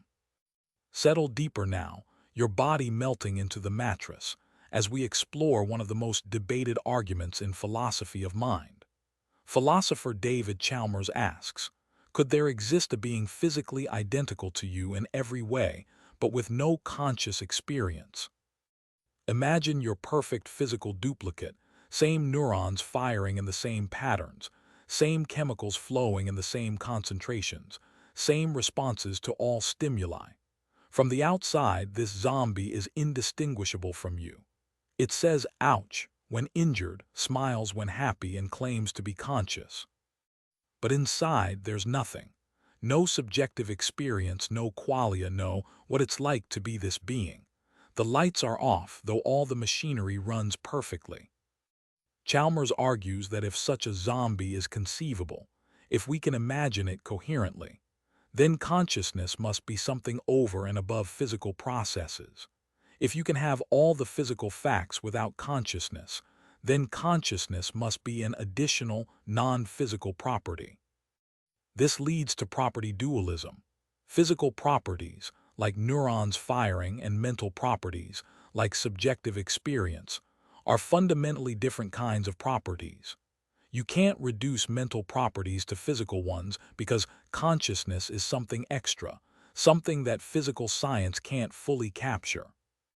Critics respond that conceivability doesn't prove possibility.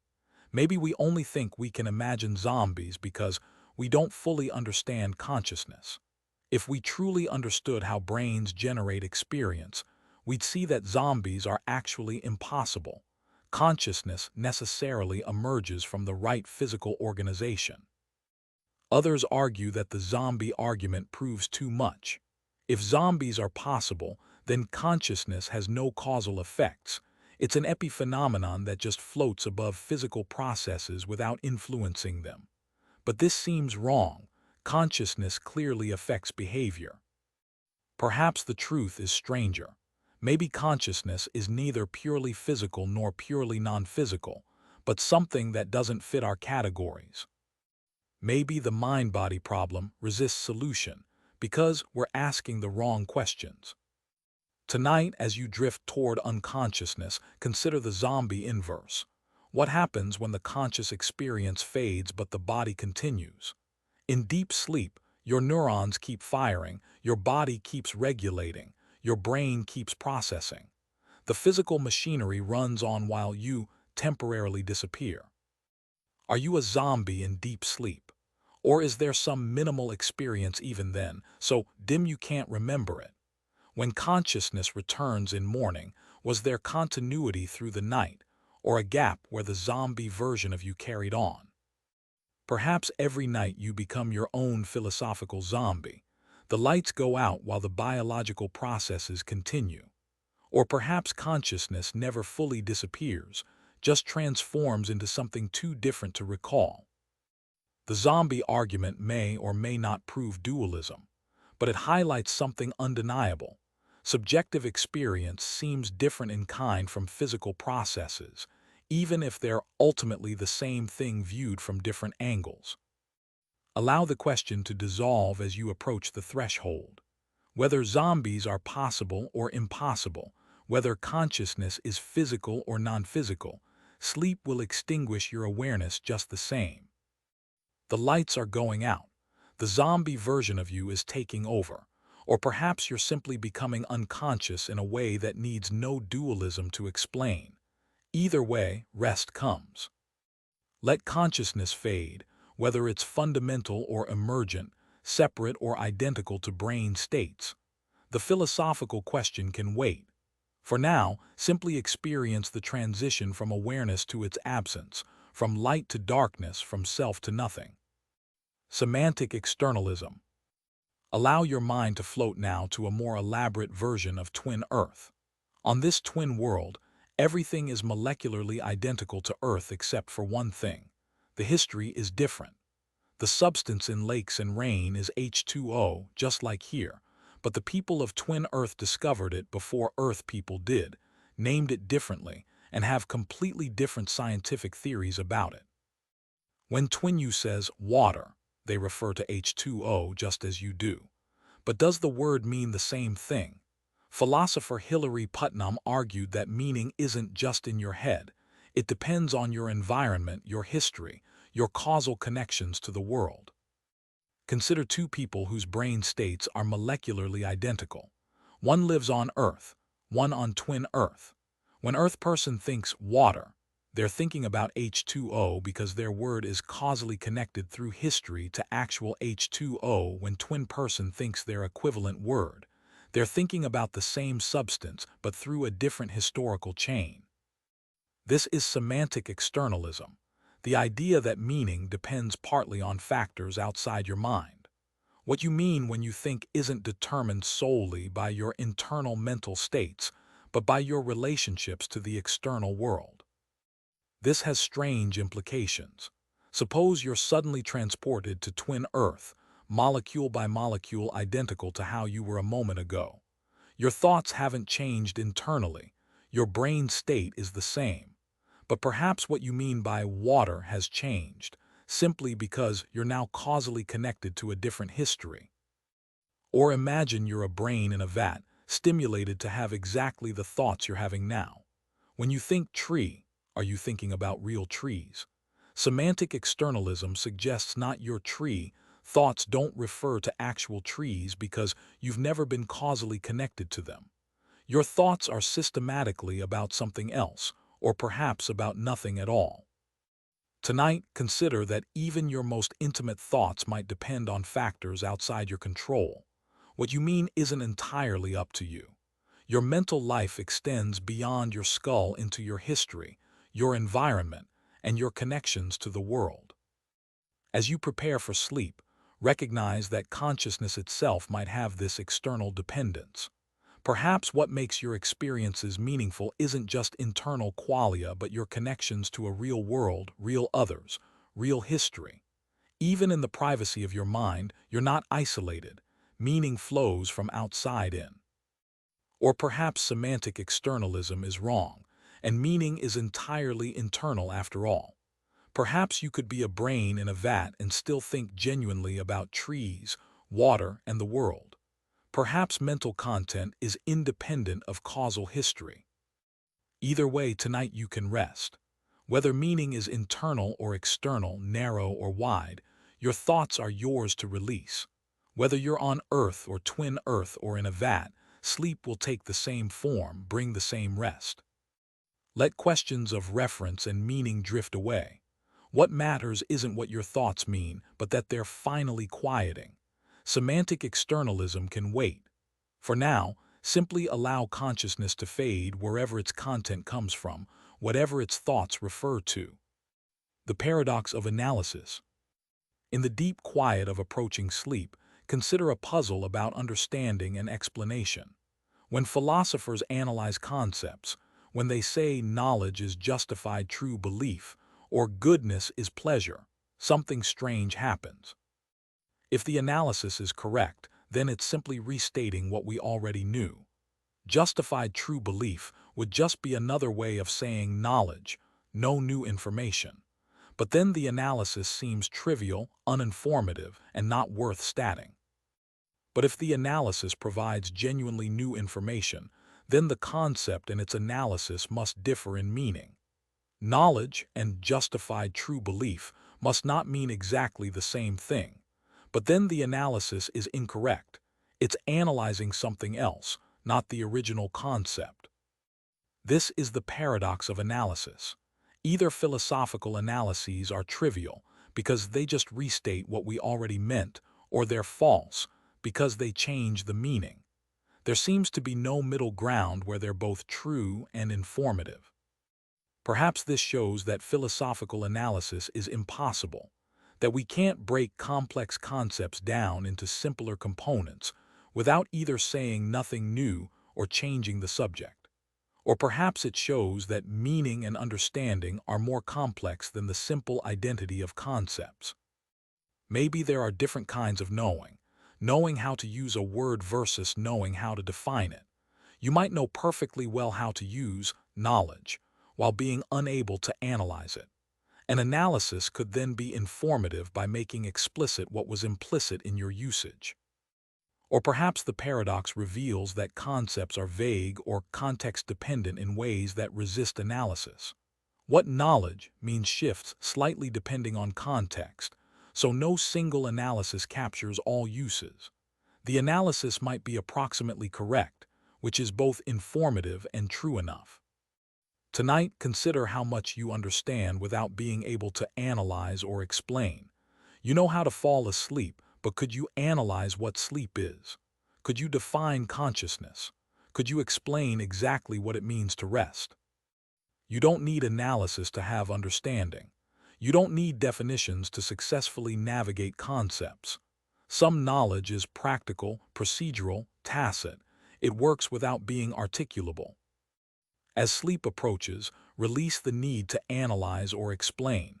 You needn't define what's happening to you. You needn't break down the process into components. Simply let it occur, trusting your body's tacit knowledge of how to sleep.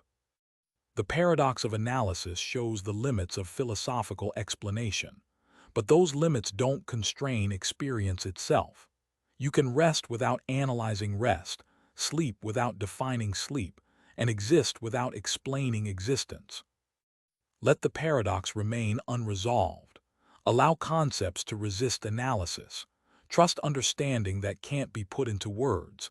Simply experience without needing to explain what experience means. The surprise examination paradox. Drift deeper as we explore a puzzle about prediction and knowledge. A teacher announces, there will be a surprise examination next week. You won't know which day it's on until it happens. A clever student reasons, The exam can't be on Friday because if we reach Friday without an exam, we'd know it must be that day, so it wouldn't be a surprise. Therefore, Friday is eliminated. But if Friday is eliminated, the same reasoning applies to Thursday. If we reach Thursday without an exam, we'd know it must be that day, since Friday is already ruled out, so it wouldn't be a surprise. Therefore, Thursday is eliminated too. The student continues this reasoning backward, eliminating each day in turn, concluding that a surprise examination is impossible. Yet when the exam comes on Wednesday, the student is genuinely surprised. How could this be, given the apparently valid reasoning? This paradox reveals something strange about knowledge, surprise, and self-referential predictions. The student's reasoning seems logically sound, yet it leads to a conclusion that's clearly wrong. Surprise exams do happen. Perhaps the error is assuming you can use a prediction to conclude it's false. The teacher's prediction creates a self-undermining situation where accepting it as true would make it false, but rejecting it might make it true. The logic becomes strange when predictions refer to their own reception. Or perhaps surprise isn't eliminated by logical deduction. Even if you prove the exam must be on Wednesday, you might forget the proof, or not fully believe it, or be surprised despite expecting it. Psychological surprise differs from logical impossibility. Consider how often you're surprised by things you technically knew were coming. You know sleep will take you, yet each night, the exact moment of loss of consciousness surprises you in retrospect. You couldn't have specified when it would happen, even though you knew it would. Tonight, you face your own surprise examination. Sleep will come at some point in the next minutes or hours. Can you predict exactly when? If you reach minute 30 still awake, does that make minute 31 predictable? And if minute 31 becomes predictable, does that prevent surprise? Yet sleep will surprise you regardless. The moment of crossing from wake to sleep happens without your noticing. You discover retrospectively that you were gone, though you can't pinpoint when. The surprise examination paradox plays out each night. Allow the paradox to remain paradoxical. You can know sleep is coming without knowing when. You can expect it while being surprised by it. Logical reasoning about future events doesn't eliminate the experiential surprise of their occurrence. The exam will come when it comes. Sleep will arrive when it arrives. Your reasoning about it, your expectations, your predictions, none of these eliminate the surprise of the moment itself. Release the need to predict or control. Simply wait, without knowing exactly what you're waiting for or when it will end. The surprise of sleep is part of its gift, the unexpected moment when consciousness releases its grip. The problem of divine hiddenness. As you sink into deeper rest, consider a theological puzzle that has troubled believers and skeptics alike. If a loving God exists and desires a relationship with humans, why isn't the divine presence more obvious? Why does God seem hidden, absent, unclear? Many people seek evidence of the divine and find only silence. They pray and hear no answer. They look for signs and see only nature following its patterns. If God exists and wants to be known, why the hide and seek? Various answers have been proposed. Perhaps divine hiddenness preserves human free will. If God's existence were obvious, we'd have no choice but to believe and obey. Perhaps the search for God is itself valuable, building character and faith. Perhaps God is hidden only from those who don't genuinely seek. But these answers seem unsatisfying to many. A truly loving being wouldn't play games with evidence. Free will doesn't require ignorance about important facts, and many who genuinely seek find nothing. Are they being punished for honest inquiry? Some argue that divine hiddenness is evidence against God's existence. If God existed with the attributes believers claim, hiddenness wouldn't be expected. The fact that the universe looks exactly as we'd expect if naturalism were true suggests naturalism is true. Others maintain that God is hidden precisely to test faith. Belief without evidence is more valuable than compelled belief. The hiddenness is intentional, designed to separate genuine seekers from mere evidence followers. Tonight in the darkness you experience a different kind of hiddenness. Sleep hides from those who seek it too desperately. The more you chase rest, the more it recedes. Only when you stop seeking, stop trying, stop demanding evidence of its approach, only then does sleep reveal itself. Perhaps the divine, if it exists, operates similarly. Perhaps seeking too hard prevents finding. Perhaps demanding evidence blocks revelation. Perhaps presence reveals itself only to those who stop insisting on proof. Or perhaps there's nothing hidden, nothing to find, no presence waiting to reveal itself. Perhaps the silence is exactly what it seems, absence, not hiddenness. Perhaps the universe is indifferent, empty of transcendent consciousness.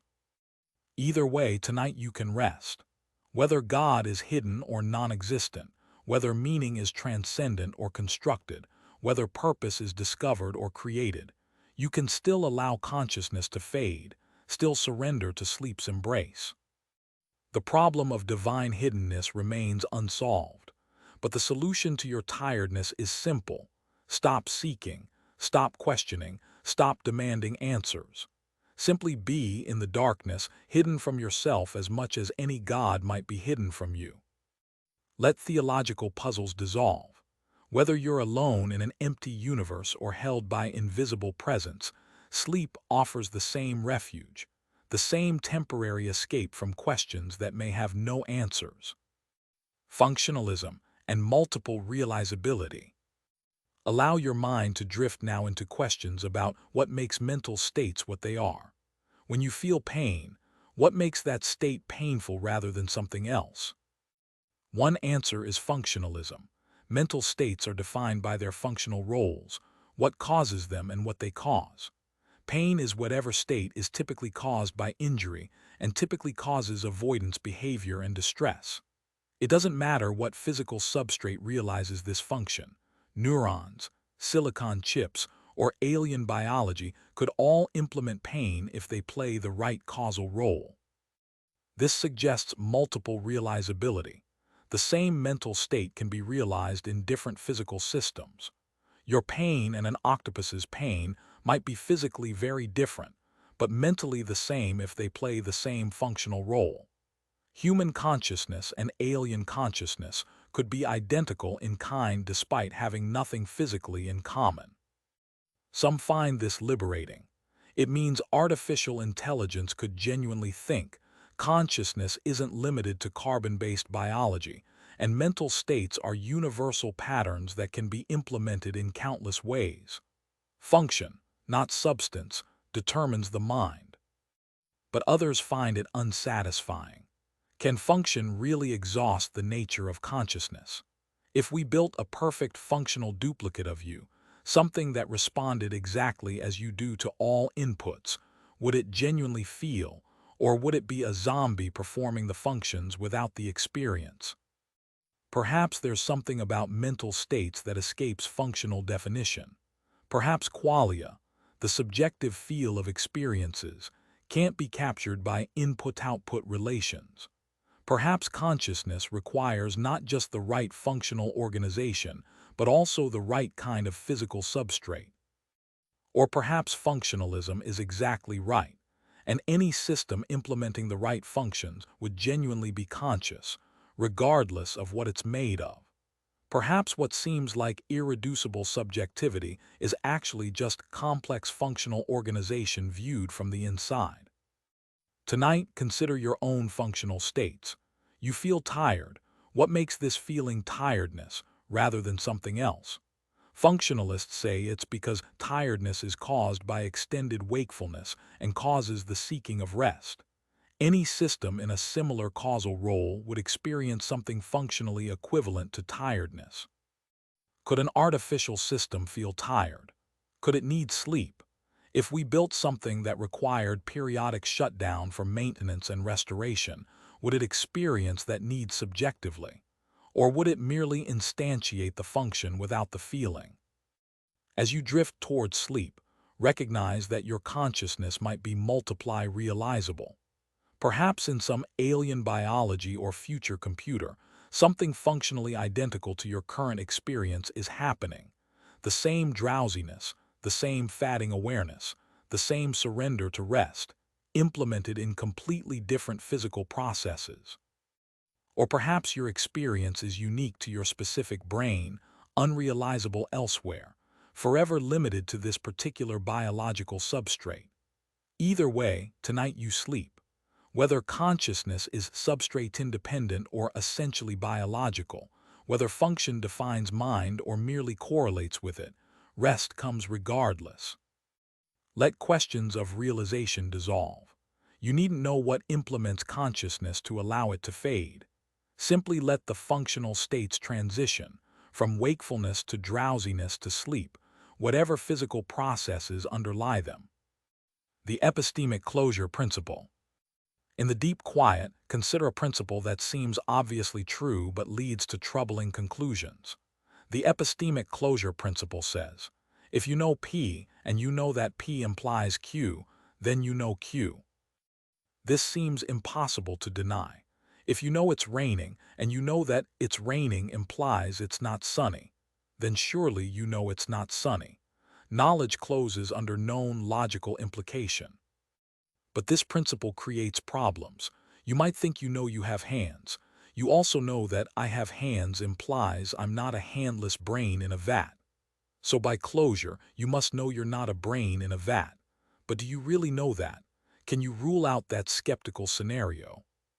Some philosophers reject closure, arguing that you can know ordinary things, like having hands, without knowing you're not in skeptical scenarios. Knowledge doesn't require eliminating all logical alternatives, only reasonable ones. Others maintain closure but claim you really do know you're not a brain in a vat.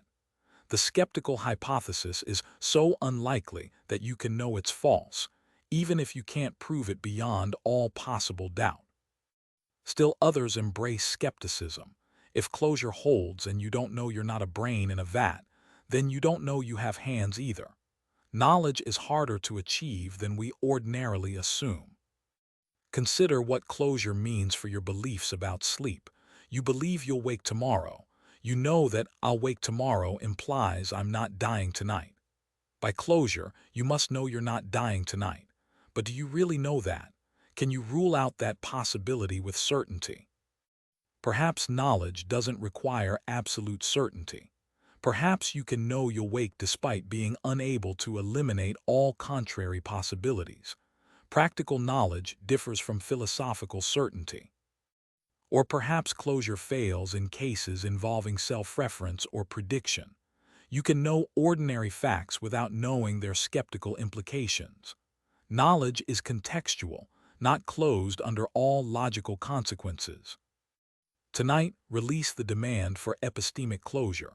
You needn't know you're not in a vat to know you're tired. You needn't rule out all alternatives to trust in sleep's restoration. Knowledge in practice doesn't require the logical perfection philosophers seek.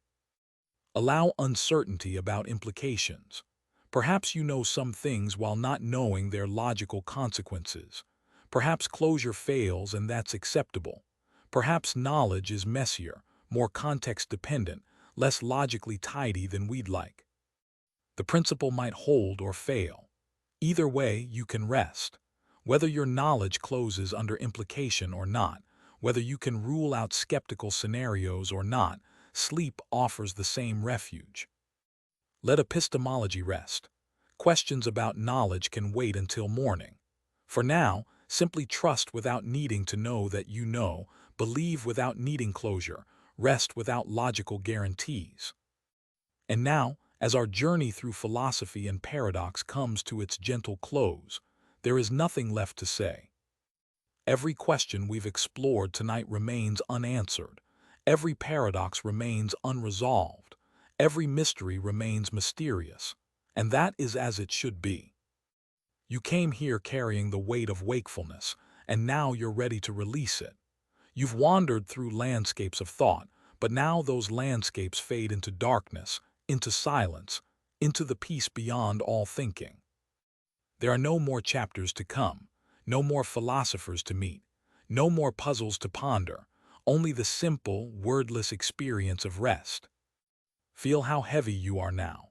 Feel how distant everything seems. Feel how easy it would be to simply stop, to surrender completely, to let go of even these final words. Your breath continues, slow and deep. Your body rests warm and comfortable. Your mind drifts, barely aware, barely present.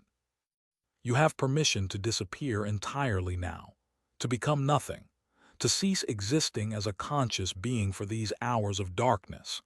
Everything that makes you can dissolve, can fall apart, can fade into the peaceful void. Tomorrow you will reassemble. Tomorrow consciousness will return. Tomorrow you will be yourself again, rested and renewed. But tonight you can let all of that go. Be neither philosopher nor paradox. Be neither question nor answer. Be only breath, only rest, only the gentle fatting of awareness into sleep. The universe will continue without your attention. Time will pass without your awareness. The world will turn without your observation. And you will rest deeply and completely until morning calls you home. There is nothing more to understand, nothing more to solve, nothing more to know. Only the infinite simplicity of sleep, the pure experience of experiencing nothing at all. Let go now, finally, fully, completely. Let go of these words. Let go of consciousness. Let go of yourself. Sleep.